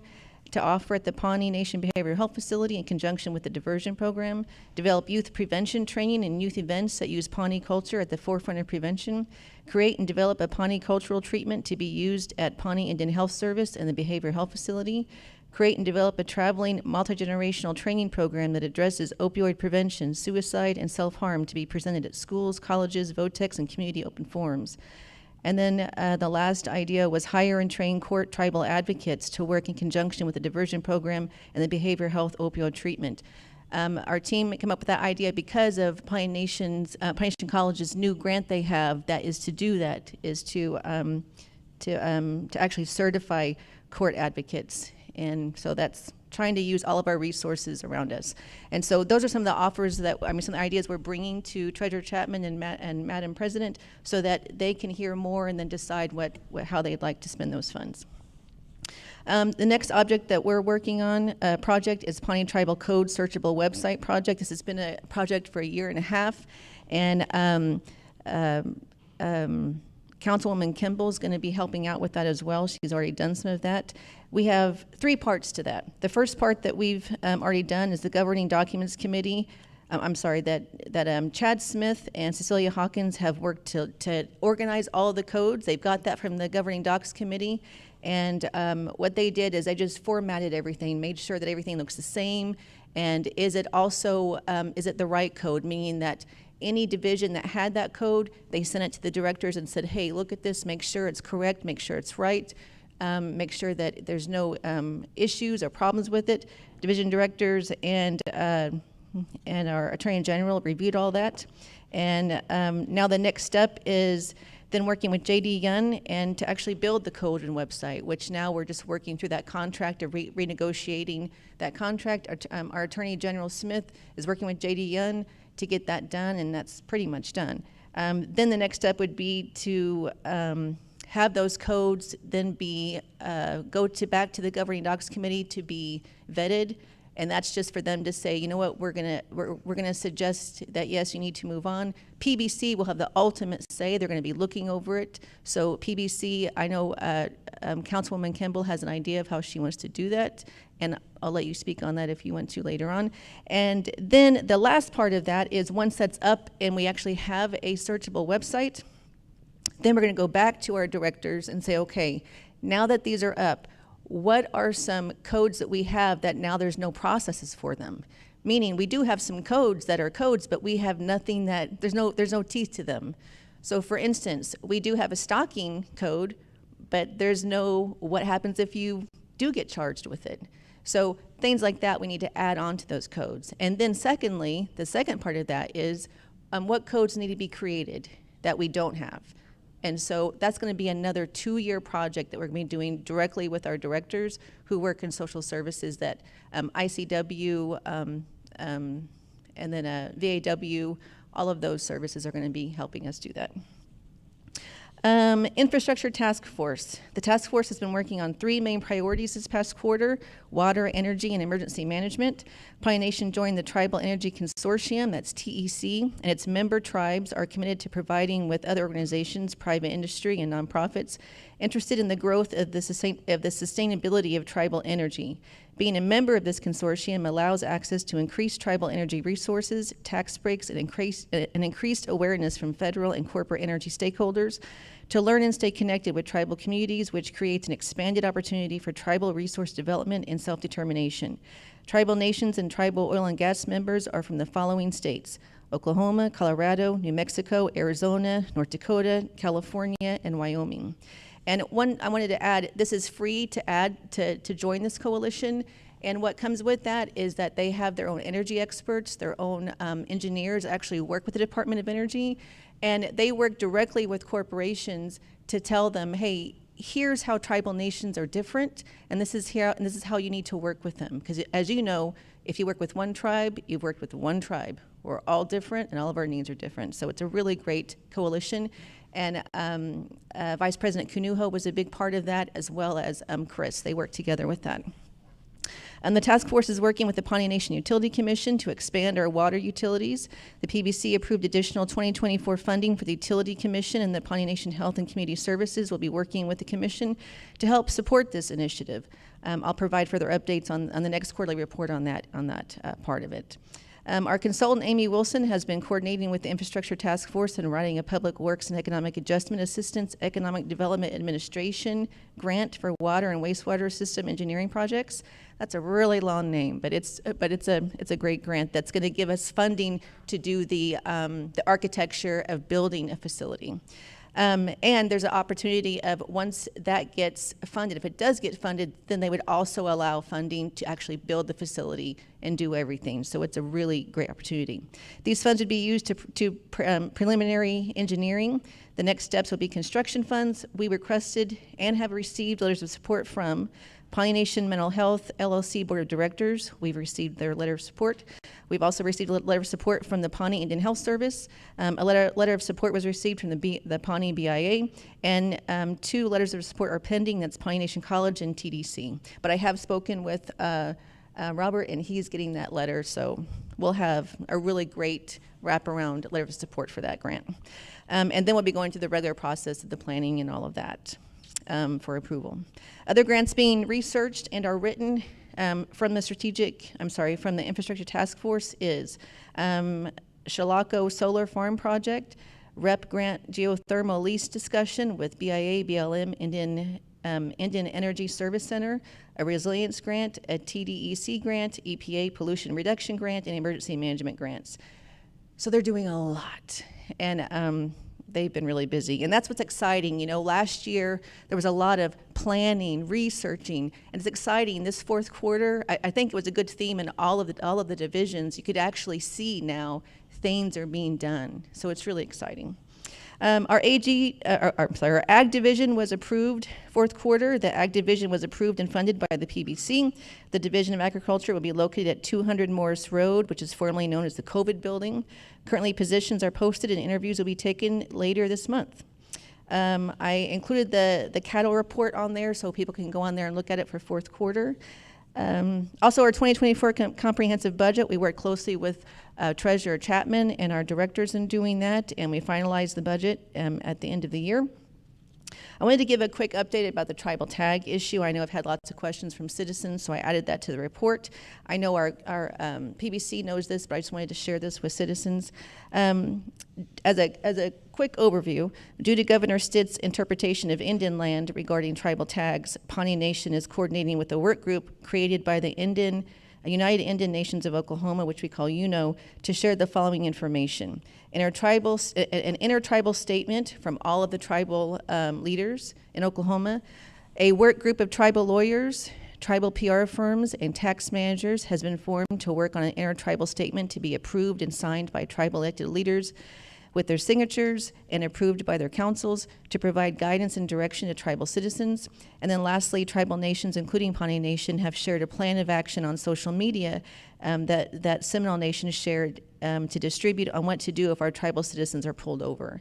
And we posted that on our Facebook, but I'm gonna go ahead and read that in case you didn't get a chance to see that. If you are pulled over by a police officer, whether it's OHP or city or county or state, this was the guidance that was given to us.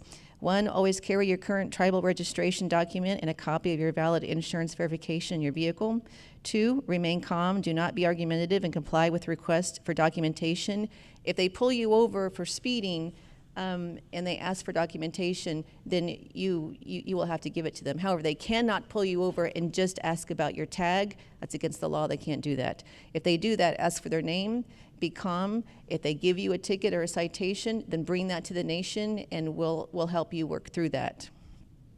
Remember, you have the right to remain silent, but you must comply with identification requests, such as what is your name, birth date, and address. Please call our office if you are pulled over. If you are issued a citation, please take your copy of the ticket and provide a copy to your tribal tax office. The Intertribal Treaty, a work group made up of tribal lawyers, tribal tag managers, and tribal leaders have been established to create an intertribal treaty draft for edits and approval from tribal leaders. UNO will provide updates to tribal leaders on the next steps. So this intertribal treaty, what they're saying is if Governor Stitt's requesting that there is a treaty and he wants to provide it, the tribes have said, no, we want to offer our own and negotiate from there. So that's the discussions, and we're still waiting to hear from you, on that. And Madam President may be able to answer some more questions if you have any. Our Pawnee County Mental Health Coalition was something that was formed last quarter, which we're all really proud of. And for the past year and a half, Pawnee Nation has performed needs assessments from our community, including staff trauma-informed surveys, dropout roundtable discussions, and health and community service events. From this data, we have learned that our community is looking for tribal and non-tribal wraparound resources for healing behavioral health issues.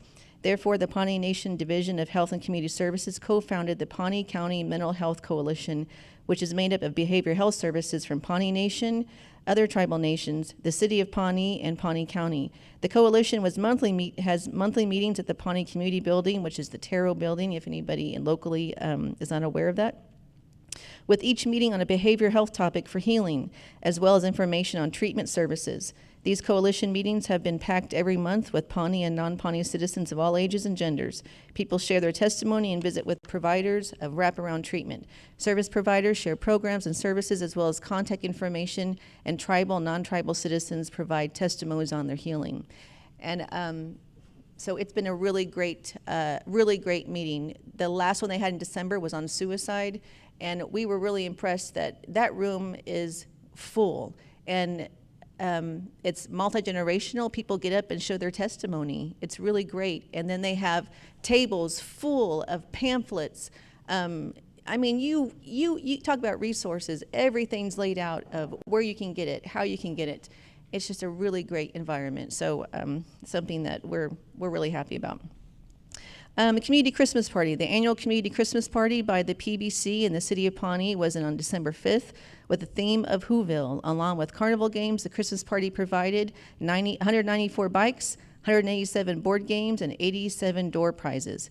Donations and contributions were received from the Nasharo Council, Grand River Dam Authority Electric Utility, Pawnee Tribal Development Corporation, Pawnee Nation Education Division, Pawnee Nation Housing Authority, Sonic, Pawnee Power, Pawnee Nation Daycare, Pawnee Nation Youth Services, City of Pawnee, Pawnee Public Health Authority Water and Sewer, Pawnee Bill Memorial Rodeo, Pawnee Police Fire Ambulance Services, and Miss Tara Deer. And the conferences I attended last quarter was Oklahoma Intertribal Tax Association, NCAI in New Orleans, and meeting, which I provided all those updates in my weekly reports. And I just got an update from Pawnee Nation College, which I'm really excited about, is the manager and director training has been fully approved for funding. So Monday we can start planning, so I'm thrilled about that. If you have any questions, happy to answer. I do. I was wondering, did I miss anything on Chop It, our women's? Oh, yes, so we had one scheduled this week, but because of the death in the family, we have rescheduled that. And our visitor is going to be the coalition, so I'm waiting to hear from them when they can come, and then we'll get that posted when the next Chop It is. Okay, thank you. Councilwoman Hare. So my morning started off in a really good way because I got up and read your report, the program reports. And it's really exciting to see what all the programs are doing and how much they're reporting, on what they're doing. And so I want to commend you and I want to commend the staff. Thank you. Councilwoman Kimball. Jennifer, thanks. I was in the offices yesterday, as you know, and it's always really nice to be in there, and it was busy, and a lot's going on in there. It's thank you for your time too to facilitate Carol and I. And can I tell the staff? You bet. So, I've been wanting, the last few times I've gone into to the 64, there's no place for council members to sit, right? You either go into the conference room. I was an admin sitting there trying to do some work and such. And Carol and I went in yesterday, and we were just looking for office space. We want to find a spot where we can just sit down, and I am not interested in that big main thing on the second floor. That's really creepy. So with that said, we are going to be having a little area in ICW where the ICW was in, what is that building called? It's going to be our new courthouse. Well, it's going to be, It's the resource center right now. the Resource Center, thank you. So that little ICW on the west side, I'll ask Pius, I'll send a note, and I don't want to step on your toes, but whatever I can do to help you. We're going to get a few workstations in there with some docking stations and a little table, and, so we have a place to sit down and work. If you have a little meeting or something, you can just do it in there, and I think that's really going to benefit all of us. So, and taking the lead on the document management project that's going on, I worked early on with Attorney General Chad Smith in trying to find his codification, and he wanted to have it actually accessible online, partnered with J.D. Young, our business partner for IT, and they've done this many times. In fact, Rick, who's here on site, was actually drafted the OCDR for the state of Oklahoma, so you can go in there and pull down court cases and such. And so he's already done this. It's already implemented and such. So I'm going to jump back in. This staff is really busy, and so I'm just going to go in and punt and for them. And I'll be looking back again with J.D. Young for the scope. I want to know exactly, what we're doing, so we're going to go ahead and reassess the documents that are at hand.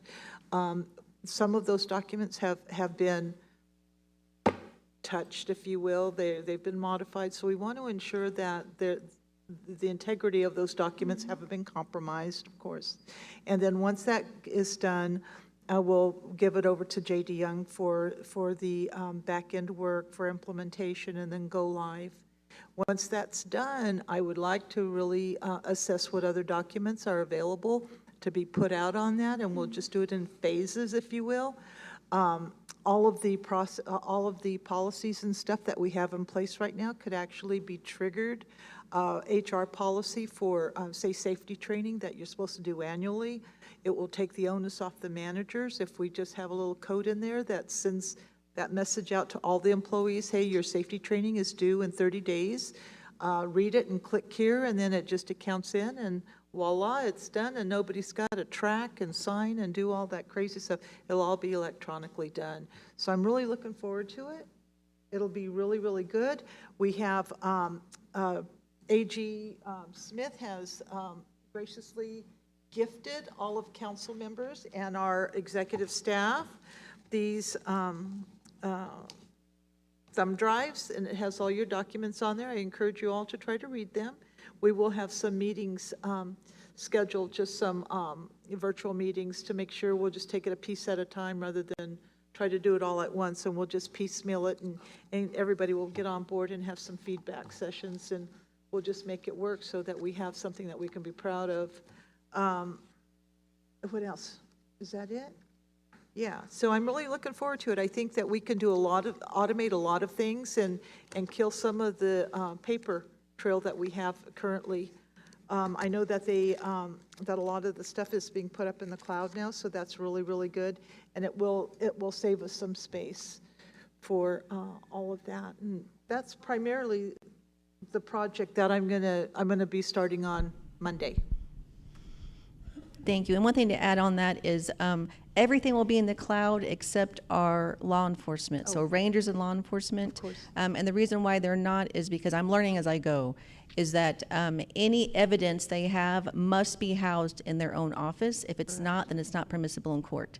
So they will have their own server, their own housed information within. So DNRS will have their own, law enforcement will have their own. Yeah. It would be really nice after we, have the revenue stream coming in from behavioral health as well and other areas to actually take our documents and just have them all converted into PDF and put up, and we don't have to worry about it. We just pull everything down off the net. So. Yes, Councilwoman Hare. God, you got peripheral vision there, President Nettle. So I read in the report where law enforcement issued 50 warnings. And with this work we're doing, will we be moving into where they're issuing tickets? Yes. That's something that Chief Kanuho and I have been talking on quite a bit. There's also, in the next quarterly report, you'll see a lot more, is because we're working on goals and directives of the nation, and that's all around our opioid funding. So what we're doing with task forces, and to really be more involved in the community. And I have to say, I wanted to take a photo, I mean, a selfie, but it was kind of inappropriate. I got stopped. I got stopped on the res. So I was like, can I take my picture with you because you stopped someone? And but they were great. They were like, yeah, take our picture. But it was great because they're getting more engaged. Also, I forgot to add in the report that we had our, but it really was, no, it was this month, so it'll be next quarter, was our Law Enforcement Appreciation Day event. It went really well. Yeah. So I have a question. Yes. Jennifer, thanks. I think I sent an email out, and I guess it was just overlooked somehow or other, but I'm really looking for some help. I know Cynthia worked really endlessly, and the executive staff, in getting this holiday party put together for the children. We really are missing some opportunities with Toys R Us, with Disney, with Mattel, with a lot of the toy manufacturers. They love to give stuff out, but you need a 5013C. We really need to have that in place. I tried to get it before, and they said, I tried to use our tribal number and there's the federal number, and they're like, no, we need a 501c3. And this is the time to do it, January, February, because if you try to do this in July, they're going to be booked and there's not going to be any toys left. So it would really be helpful, and more the merrier, right? Right. So, And that's something we could work with our Pawnee Evening Star Fund with. well, yeah, but they're going to take 10% of it. I'd rather just keep it local and just have the toys brought in, and it just merely just takes a letter. But for a toy donation, that would be a good way to get it, because you can't Sure. get 10% from a toy Sure. a toy donation. So yeah, I'll work with Marissa on that. It's a great idea. So We'll see Disney, about that. Mattel, Toys R Us, and then that way, next year, we can just go to Enid and pick up the toys. That's how it's done with all the local tribes. And it's probably been done here before, I don't know. And then I just had one more thing. Oh, on the opioid funding and the meetings Yes. that you're having with directors and Treasurer Chapman and President Nuttall, I would really like to ask if we could have a seat at the table too, so we Sure, could hear you bet. and understand and maybe provide some feedback Sure, of you our bet. own. Yes, and I'll send an invite out to everybody. Thank you bet. very much. Okay, that's all I got. Thanks. That'd be great. Just kind of a follow-up on that too, that, that was, and I'm glad Treasurer Chapman, engaged in that. We did have to report on some funds just right before, or was it after Christmas, I believe. They had a deadline in wanting to know, about the expenditure of the funds that we had received. So that kind of has came about, and then, we have other funds that are being received from different pharmaceutical companies. So right now, it's just a, kind of to get a general ideal of, it's already been identified what the funds can be used for. And then, of course, one of the main concerns too was bringing back our, forget what it's called, the opioid TOR, Tribal Opioid Response Program. So I had them send out, the goals and objectives that was done with that last grant, kind of as a starting point to engage those conversations, and then see, what we either wanted to add or, take away, enhance, or whatever from that program. So that's a good starting point for those opioid discussions. If you guys are able, if you're wanting to join the meetings, if you can start there and then kind of, get some ideals in your head to move forward with that program development. One question that I had was about that resource directory for, what was it? It started For the out with intertribal coalition. services? Yes. Yes, we have that ready. It's Okay. not bound or anything, but Okay. it's done. And we have it out at the meetings, and we'll have it the next drop it as well. And Yeah, it was for all of the mental health resources, which are intertribal, county, city, just anything that's available for anybody. yes, so that's going to be available at the Choppet meeting, but then Yep. Yep. when is it gonna be available to everyone else? Or what's the plan for distribution? So I sent it, once it gets approved, everything's approved, then next week, we're gonna have it out, send it out to everybody, and then, but I'd like to get it bound, or at least, anyways, we'll have it at least in Staples and sent out, but eventually I'd like to have a really nice one made. All right, thank We you. need a binding machine. If you don't have one. Any other questions? If not, thank you, Jennifer, for your report. At this time, we're moving on to item number 10, Pawnee Nation Attorney General Report.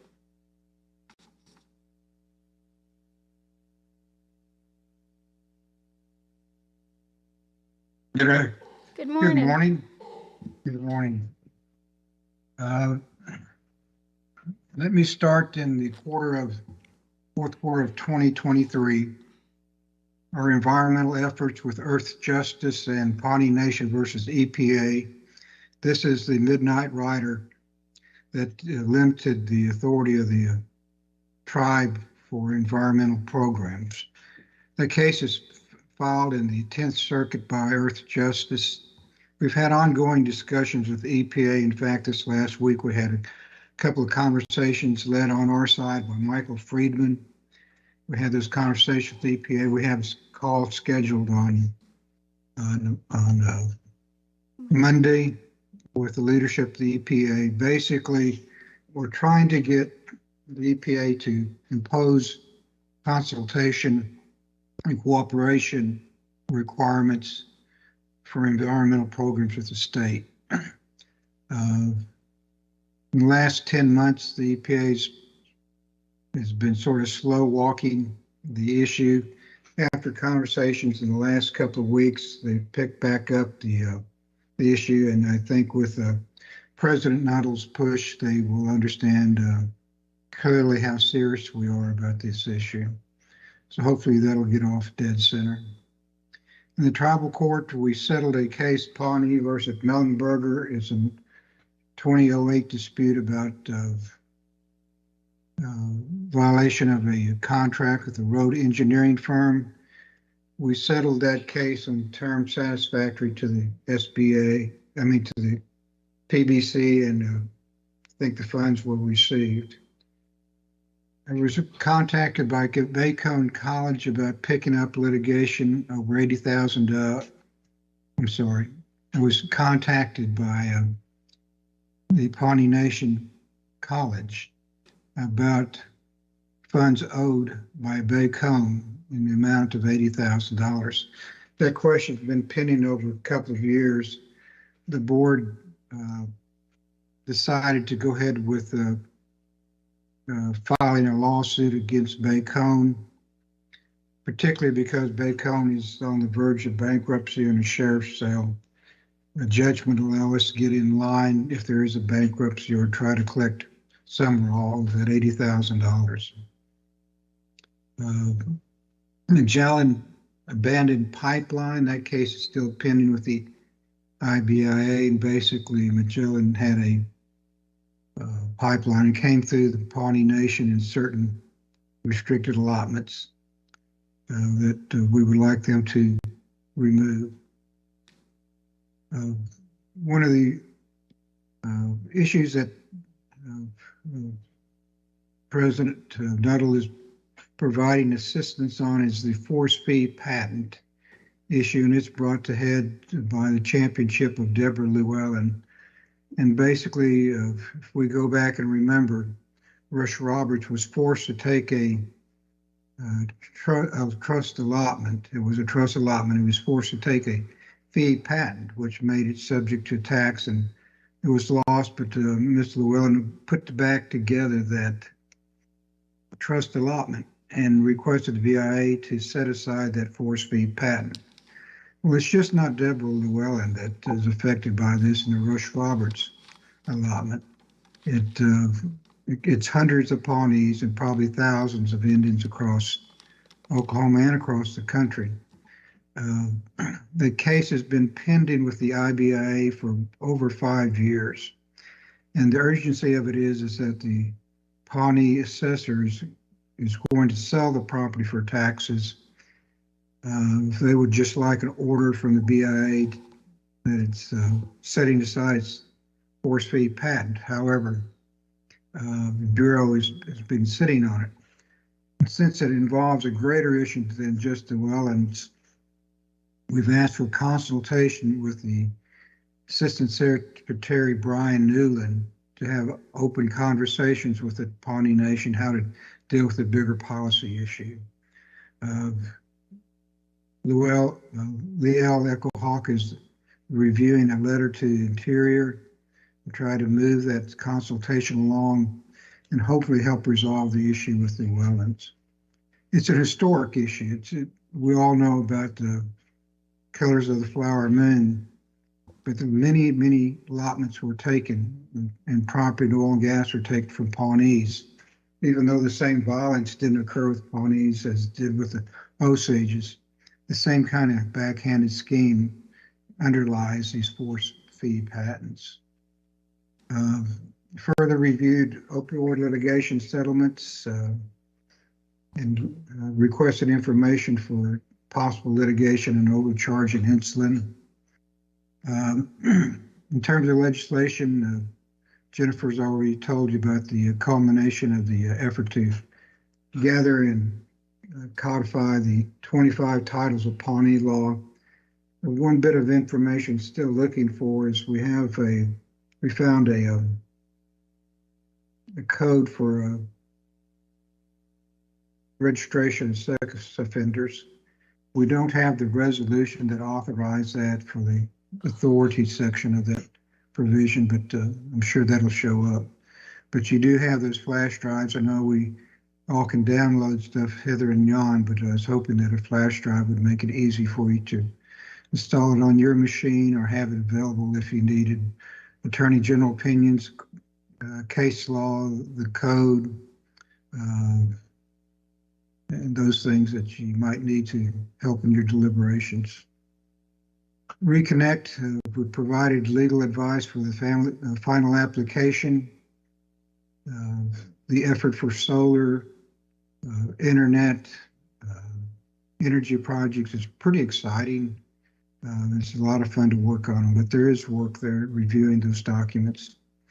Now, the Pawnee Health Center is one of our great accomplishments, the Pawnee's great accomplishment. And in the final leg of that, of approving the financing construction contracts, is quite a challenge. And I want to commend Brian for his persistence in managing that. But I think I reviewed 25 agreements and guarantees that were subject to review and given to the president for final signature for closure. And that was very time consuming and a lot of minutia. The other things we've been working with is attending PBC, government docs, and intergovernmental affairs meetings, provide advice to the executive director on personnel issues, provide advice to the Constitution Committee, provided advice on easement subject to approval of the Nasharo Council, and provided advice and reviews proposed resolutions on the solar farm development. And then I did some work with BIA on the Merrimack Lake title and issue, and I think it's on its way to being resolved. So I wanted to be very brief, but let me just ask you to ask questions. All right, thank you, Attorney General Smith. Do we have any questions for Attorney General? Council, I don't see any. I have a question on the, you had mentioned the code for the registration of sex offenders. How does the SORNA implementation play into that? And was that not addressed, or have we not? I know that there was, some extensions of the deadline for implementation, but have we not fulfilled our obligation for that? I cannot speak to that. I know it's referenced in the code, and we were trying to find the authority for the passage of that. We do have the content of the code, but we didn't find the resolution that authorized it. And so that's the flash drive that I've given you in Title 25, which is the Sex Offenders Act. It doesn't have the authority for that act. So I can't answer your question about the tribe's response to implementing it. Okay, thank you. Jen, can you follow up on that with law enforcement and maybe, what is it? What's the law enforcement? I don't know. DOJ? It's not DOJ, but it's something else. I'll look into it. But anyways, because that is something, you know, with the sex offenders that we had to have in place, you know, even when we were having homecoming down here, that we were, that was on our radar and that we were needing to address because, you know, if they were coming onto tribal lands or like a tribal function, they were supposed to notify our law enforcement office. But like I said, you know, there was, SORNA was supposed to be implemented and then it got pushed back a year, but I don't know where we're at with that. So if we can follow up on that. Okay. I don't see any further questions, Attorney General Smith, so thank you for your report. Thank you. Can I be excused? And if you have any questions, just call me. Yes, thank you. Okay, thank you. Bye. Okay, the next item we have is item number 12, approval of 2023 Pawnee Nation fourth quarterly reports for the divisions. The reports were sent out on a link via email, and they were included. Do we have divisions? Do we have any divisions that did not submit reports that we need to follow up with?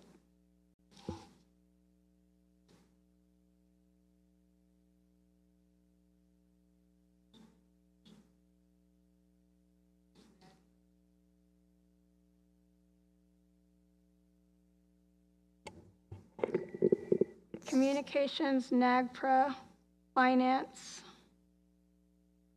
and that was it? Okay. Can President we- Nuttall, pardon me, we no longer have a communications committee. Division. Oh, division, thank you. I thought I missed something. Okay.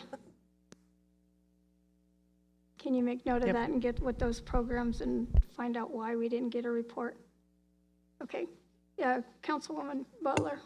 I have some comments on some of the reports. For one, I love the fact that they are reporting on grant opportunities, what they're going after, what they have. And my question and comment is to that effect. I like seeing that, but where are they reported? So I know we have the RIP grant, the Reconnect grant, the broadband, all of that stuff we have, and we know where our federal money's going, we know where those grants are. But all of these other ones, I don't see any updates. Like even the infrastructure stuff that's not in DNRS's report, reporting on what they're doing with the infrastructure committee. The RIP grant, I only ask because they're doing a lot, because I'm a part of, you know, Right. on the employment side, seeing all of that. But as a council member, you know, I would like to see, well, what are you guys doing? And I know that they're reporting to the funding agencies their own reports. So I just want to know if we can get somewhere in the quarterly reports where we can see that as well on our end. So that we Sure. know what's going on and where everything's Yes. going, because it's really interesting stuff, and learning about Okay. it, they're doing a lot. Thank you. And as an update, I did talk with Lyle and Alex, and they're going to start providing a monthly report of all of the grants that we're doing to PBC. So you bet. All right, thank you. Then that's all I had. Okay, and that is a good comment on the report template. If they have a grant that, yes, that it's not federal, where it's already covered under these reports, if they can include that, is what she's stating. Okay. Any other questions on the divisions report? If no further questions, I'll entertain a motion to approve the divisions report for the fourth quarter of 2023. I'll make that motion to approve. I second. Got a motion by Councilwoman Butler, second by Councilwoman Hare. No further discussion, we'll call for the vote. Carol Chapman, yes. Cynthia Butler, Yes. Donna Hare, Aho.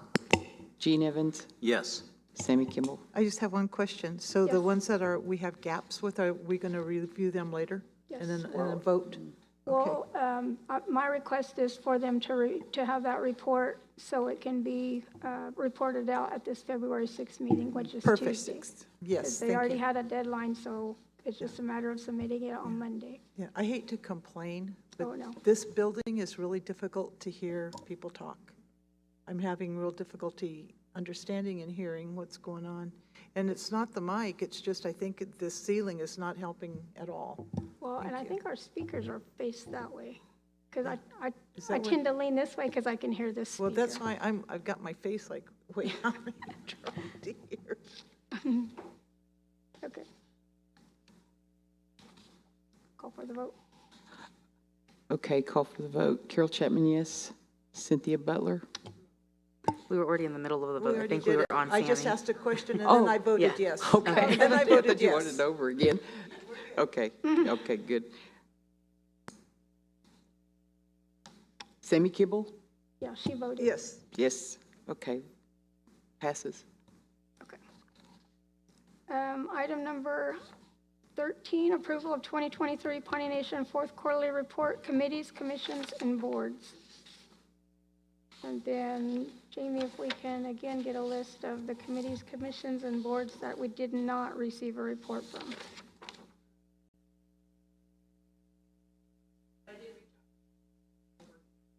Okay.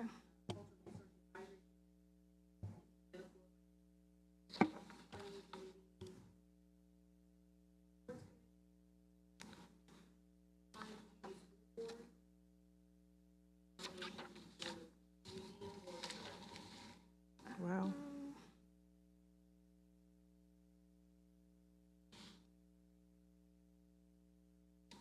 Okay, I have Division of Agriculture, Cultural Resource Advisory. Is that what you said? Okay. You could just let her, just, The Medical Planning Committee, Sports Commission, and then School Board. Pawnee Community, okay. And then we need to, we'll just identify too if these are defunct. If they're defunct, then we need to and then the museum board, okay. Okay, again, the reports are in your packet in the link that was sent out. Is there any questions that we have on the committees, commissions, and boards? Councilwoman Butler. Thank you. First, I want to ask a question. Whenever we have commission questions, who takes that back to the commissions? right. Good question. Is that you, Jennifer, that does that? Sorry, stuttering around. Okay, so I'm just following up on some of the questions that I had, well, for the tax commission and then for utility commission, you know, because I'm really watching these. These are going to be big players when we talk about revenue coming into the nation. My first question was, and I'm glad that they're doing a lot of stuff with their merchandising.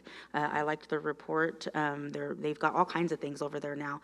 But my follow-up question is, are we not charging for the Pawnee Nation sales tax when we're selling those items? You know, you go in there and you buy a hat for $15. Are we charging $16.52? For, you know, just throwing out a number, you know, for Pawnee Nation sales tax, or are we just doing the markup as the sales tax? I'd like to see those numbers, because whenever you're going in and doing that, yes, you're making a profit. You're probably buying it for $5. You're getting $10 on, you know, markup. But then we have a law that says we have a sales tax on Pawnee Nation lands. Right. So their tax commission, they should still be utilizing their law and doing that. And I'm just following up. I know I had that question last time. So. And I apologize. That was my fault for not adding that in the report. Thank you. So, Madam President and I are, we've been talking with Mary Mashunkashay to do a tax audit against our code to see what are we actually doing in our code, what are we not doing, why are we not doing it, and so we're getting ready to we're negotiating that contract with her right now, so we're doing just what you're saying. Thank you. Because it's important whenever you report those sales taxes to the people that they see that, yes, we're charging a sales tax, it's in our laws, and we're doing that. One of the other things, and I was glad that they went to the NITA meeting, but my next question is for the commission, actually, and are they still a commission, or are we revamping, or they're still active and doing things? So then my question is, what are they doing about going to the NITA meeting and getting those resources on the cannabis tax that was mentioned? I think there was an oil and gas tax that was mentioned. There's a business licensing for the entities, which was another question that I asked last time. Why are we not charging IHS vendors, the casino vendors and stuff like that? Because and then there's also a railroad tax that was mentioned. So that would be interesting because they do play a part here in Pawnee. Now the cannabis tax, and this is my question for that one. My first question was, what are we doing? How are we going to address these on for us? And are they looking at them? Are they bringing back these resources and trying to develop new laws to put into their codes? That's the question I have for the commissioners. And then the other question that I had is that when we talk about this, and I think I asked it at the last meeting, and I just kind of like to get an answer for it. We talk about Pawnee Nation jurisdiction, and Pawnee Nation's laws cover our jurisdiction, correct? That's correct. So then we have a dispensary, so if we did a cannabis tax, does that cover that dispensary that's sitting on the other side of what we call the reservation? Does it really entail from Ralston to Yale and the parameters of the jurisdiction, or are we just restricted, or are we just restricted to the lands we own that are trust? It's that very same question, and you're right. It's just restricted to the lands we own. It's not the full base. So they would be Yes. considered on state Correct. land, county land, whatever, so we wouldn't be able to tax Correct. that. Okay, that's the clarification for me, because if we do that, then why don't we get our own dispensary? But I and will we say, can tax things like that on Mary our own Mashanka land? Shea is looking into that. She said there's some opportunities we have, but until we finalize that contract, I'm not discussing it with her until then. And that would make Oh. sense for the 20 acres that Mr. Waller was talking about on the north side of the Exactly. Wolf. If we hold that in trust, then we should be able to tax whatever it is. Yes. And then, I was going to say something else right after you said that, but I lost it, sorry. If I think about it, I'll send it to President Nettle, sorry, and have her ask that question. But I would like to know where they are at. If this commission's still functioning, Me where too. are they at? Where are Thank they you. at the board? And if you guys are going to work with Ms. Mashanka Shea, that's great, she's awesome. But where are they at the table as well in bringing this? I'd like to know what they're going to be doing. We you know, kind of 'cause we don't- paused 'em, We right? didn't hear, we heard, or in the report, all I saw from the commission was that who they were. It's Lyle's report, which is good. Lyle's got good reports. It's just, where's the commission part of it? Where's their actions? Where's their Okay, work? I'm waiting for you to finish your questions. Okay, yeah. But then, do you want to answer those questions on tax? Because I have utility too. Yeah, well, that's what I was going to say. Did you have utility questions? Yes, as I have well? utility questions, and I'm glad that they did the report that they did, and I know that the last meeting, I had asked about how we're separating our water bills and reporting who's paying water, because that is a revenue coming into the nation. Are we giving away free water? Because to me, in the reports, that's all we're doing. Now, I'm glad that they provided this graph and this table for water consumption that was billed throughout the year, but I don't know if it's in their act that says how much we charge per whatever it is. Is it kilowatt? I don't know. I don't even know. All I'm seeing is numbers. Cubic feet. And, I want to know how much was brought in, how much they paid, what's not being paid. It did say that they were going to be revising their act to do some more things. I know for shut off, reconnect fees, stuff like that. So they're going to be doing things like that, but it's just, where are we at in that process? And I love that they're going after the grant, and I know that we approved for something for that grant that they're doing for the development, planning and development. That's great. It's good to see, and I Yes. just want to.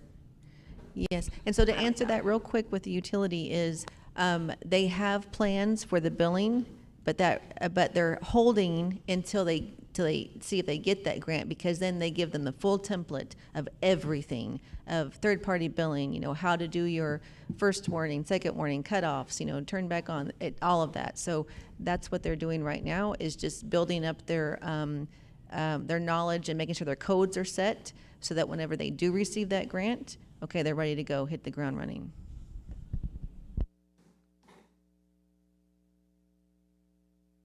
Good questions. That was my question too. Okay, any other questions? If not, I'm going to attempt to tackle everything she just said. The commissions, no. They're going through reorganization, or we're going through reorganization with the tax department. A letter is being drafted to the commissioners. All of the terms have expired with the exception of one, I believe. And so the letter is being drafted. It will go out probably next week. And then, of course, thanking them for their service. And then, kind of what we're doing is transitioning to working with Mrs. Mashankashay. And then, just as Jen had mentioned, developing tribal codes, enhancing, seeing, what we should be billing on, and then exploring those different areas, seeing what we have to do as a nation to get things in place to address that. Yes, we have had a lot of increased activity since then, with even like the merchandising. That is a question that was brought up about the sales tax. Why are we not charging sales tax? And initially we were told it was included in the markup. However, further looking into the issue, there's still not a segregated, what am I trying to say? Like a segregated coding that differentiates, what actually is the inventory cost, like you're talking about, what is the profit on just the markup, and then where is the sales tax in that? That hasn't been identified, but that is something that has been added to that same list with what's being addressed with the tax department development. What was the other question you had? Same thing with these codes, looking at cannabis, the thing with cannabis too, though, is it's still illegal on federal land. So, when we try to explore those options, we still have to remember that, in the back of our heads, and then look at, the creative approaches if we're going to do that, how to do that within the laws, within the parameters of the law. Business licensing, again, that same approach, in reviewing, we had an issue with one of the vendors with their business license. And looking at that authority is within the scope of the tax director. So that's how we were able to move those business licenses forward. So not only that, we're looking at agriculture, seeing how we can enforce, not necessarily sales tax, but they do like a production tax, I guess is what you would call it. When they lease the lands and they, grow, alfalfa or whatever for hay, and then they take it and they sell it, that's a reproduction tax. Or even something that comes to mind too is, we had a vendor that wanted to lease tribal lands and then, have a business on there. It's coming to us as a lease, but then that's it. We're just getting the lease. We're not looking into other areas where they have like a byproduct or something that they generate on that, on our lands and with the use of our resources, and then go on to further sell that down the line. So we're looking at ways to recoup some of those costs or bring in some of that additional revenue to the nation. And, we've had discussion with her, like Jen had mentioned, she's developing a proposal. We're looking at what we can actually afford to pay her, and then try to identify the areas that we want to tackle that are priority to the nation. Because, as looking into these things, yes, it's great. We have the options to do all of this, but you also have to have the time. You have to have, the manpower and those kind of things. You have to, develop new codes. But she has, she did kind of comment on the codes that we do have and said that, what she had read in there is like really excellent. And it's a good starting point for us. So, in that realm, there's not really much, I don't want to say much that we have to develop, but like she had said, we have a good starting point. So at least we can kind of check that off of our list and then move forward. So even, looking at additional staffing positions within there, looking at a compliance officer or an enforcement officer, once we do get these codes implemented, so they can go out, you know, and conduct, you know, just inspections, I guess, out on either whether it's, you know, a lease, go to the lands, whether, you know, it's a vendor tax, you know, on a, what do you call those, like a pop machine, soda machine, vending machines, making sure their stickers are up to date, going over to the trading post or out to TP to make sure the tax stamps are on there, and those kind of things. And again, you know, we have, you know, 2 permanent employees, and we don't have the resource for them to go out and do all of that. But, you know, that's what we're looking at. What is it that is that we're going to need in order to have, you know, a full-fledged tax department that's able to go out and do those kind of things? So it's a lot of work. It's, you know, like I said, it's just been in discussions. But yes, when we have something tangible, it will be shared with all of PBC. But, you know, like we're talking about, you know, having growing pains and all of those kind of things, you know, it is exciting. It's just, you know, how do you put all of that into a report? You know, where do you have time to actually write those reports, you know, other than giving something oral and saying, yes, we're working on it, yes, we're working on it, and not really have something in hand to look at. So hopefully that gives you some assurance that, yes, we are still continuing to work on that. And I just have one request that, if, you know, if we could be involved in those meetings, I'd just like to listen in. That way, you know, in the future, whenever we have questions and stuff, you know, we can go back to what, you know, what was being discussed, what we talked about and everything. So, and I'm just interested, you know, it's our revenue coming into the nation, and I think it's important. Yes. I think we should all be interested in knowing. And if I could where it's add one going. thing to what you just commented on, one of the things that Mary's working on is not just doing an audit on the taxes, but then doing trainings with PBC on our code, what we're doing, how we're doing it, what that means, what that looks like. And then with Taro, because we should be working closely with Taro and what they do. Right. And then with all of our division directors. So it's really training everybody inside and out so that everybody is doing the same thing when it comes to our tax code. Yeah. President Nuttall? Yes. Also, when Steve was here on Taro, he did the research on the railroad because they pass every day, you know, right through our land. And I think there was an MOU between Southern Pacific and the tribe back in the 40s that he found those documents. And I think maybe, Jamie, you might have those.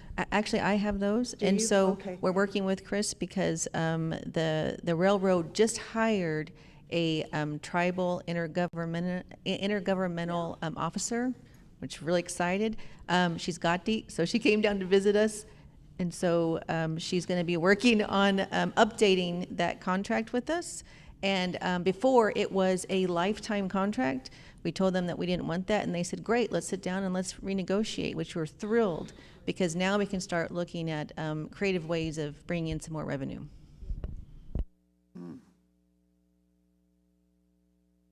Saying this, I realized how much I left out on my report. I'm sorry, but there's a lot going on. It's great. Right. Any other questions? If not, I'll entertain a motion to approve the 2023 Pawnee Nation fourth quarterly reports. President Agahawk, or President Nuttall, sorry, I keep saying that, I'm sorry. Yeah. You're about to get cut off. I know, right?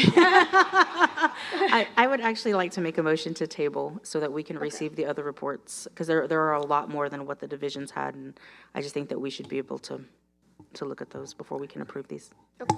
I second. Got a motion on the floor, and there's a second. Any further discussion? If not, we'll call for the vote. Carol Chapman, yes. Cynthia Butler, Yes. Donna Hare, Uh-huh. Gene Evans, Yes. Sammy Kimball. Yes. Okay, motion carries. Thank you. Item number 14, approval of 2023 Pawnee Nation fourth quarterly report financial. That's me. This is online, and it is 117 pages.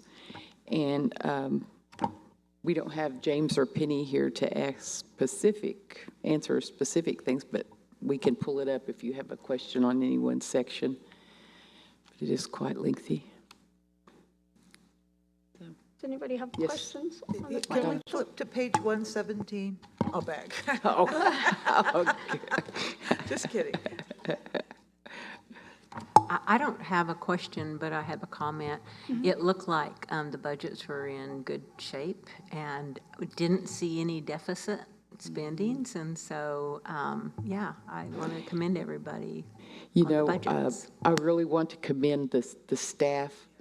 They are so few due to, just illness and just few, and they work so hard, the financial staff does it. Yes, Councilwoman here, they do a good job of keeping it all together, and I just really appreciate them, that they keep us. Thank you. And I have to mirror what Treasurer Chapman said. We worked really hard this year, the directors, on really auditing their budgets and making sure that when it was time for budget time, looking to see what areas they didn't spend, what areas that they can shift and cut on, and doing that as a normal template. So they did really good. I was really proud of how they approached it this year. Yes, we're very lucky. So if there are no more questions, I'll make the motion. Got a motion on the floor to approve by Treasurer Chapman. Is there a second? I second. Second by Councilwoman Hare. I'll call for the vote. Carol No further Chapman, yes. discussions. We'll call for the vote. Okay, Carol Chapman, yes. Cynthia Butler? Yes. Donna Hare? Uh-huh. Gene Evans? Yes. Sammy Kimball? Yes. Okay, motion carries. Thank you. This time, we're moving to item number 15, open forum. Does anybody have anything for open forum? Yes, Councilwoman Hare. Wow, that's amazing. She never looks up, but she sees it. That's good. So I wanted the record to reflect that Vice President Canuho and Secretary Gardapi are excused from this meeting. Yes.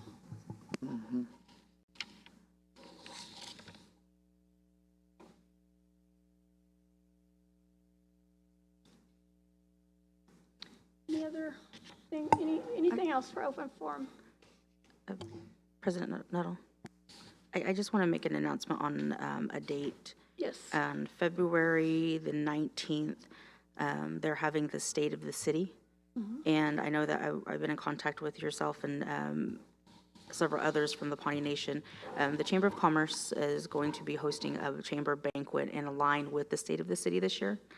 And so they'll be doing table, reserved tables with a meal and stuff like that, if the council wanted to do that. But President Nuttall will be speaking at the State of the City as well. So I just wanted to let everybody know that that's coming up. It's going to be at the Rodeo Arena, starts at 6 p.m. And then they'll be doing other presentations from the chamber, I think from the public schools, Pawnee Nation, and then the City of Pawnee, and then I think Congressman, is he Congressman or Representative Chuck Hall? I'm not for sure, sorry, if you ever see this.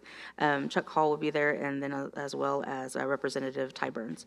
So, and then the main event will be the State of the City, which will be done by Mayor Cottle. But I just wanted to remind everybody, or the council, if you guys wanted to participate and go to that, it would be a really good event.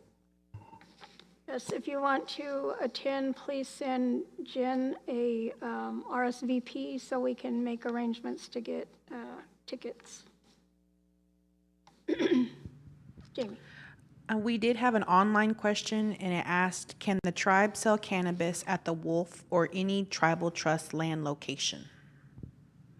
No. The cannabis is, even though it's approved legally in the state of Oklahoma, it is illegal on federal land. And then another question is the tribe going to revert to the original Taro ordinance prior to it being changed illegally? Do you Boy, want I'd to, sure like to see that come back. do you want to answer that as a Taro commissioner? State the question again, and I can write it. And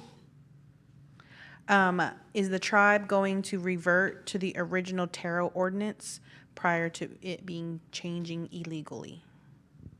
tribe to revert to original Taro ordinance. And I would like to have that brought back into council. I think that we really need to take a look at that and really review it, because it certainly was written by two people without the commission's approval. So it really needs to come back, and we need to take a hard look, and as the commission does. I do know we have been talking about making changes to the act, updating it to fit more our needs. We just, with a lot of things going on these past couple of months, it's been. It would be great to have it brought back to council and have the redlined reversed, and then you start from scratch and then do what you need to do. Because the fundamental accountability of that entire document was compromised. And it has really affected. You can see today the success of Taro as opposed to how it was back in 2019. So I think we really need to take a hard look at it. And right, wrong, or indifferent, it needs to be looked at. Jamie, you might contact that person, have the commission or the director contact them to find out if there's a specific area of concern that they're wanting to address. And then that would be up to the discretion of the commission, to bring forward.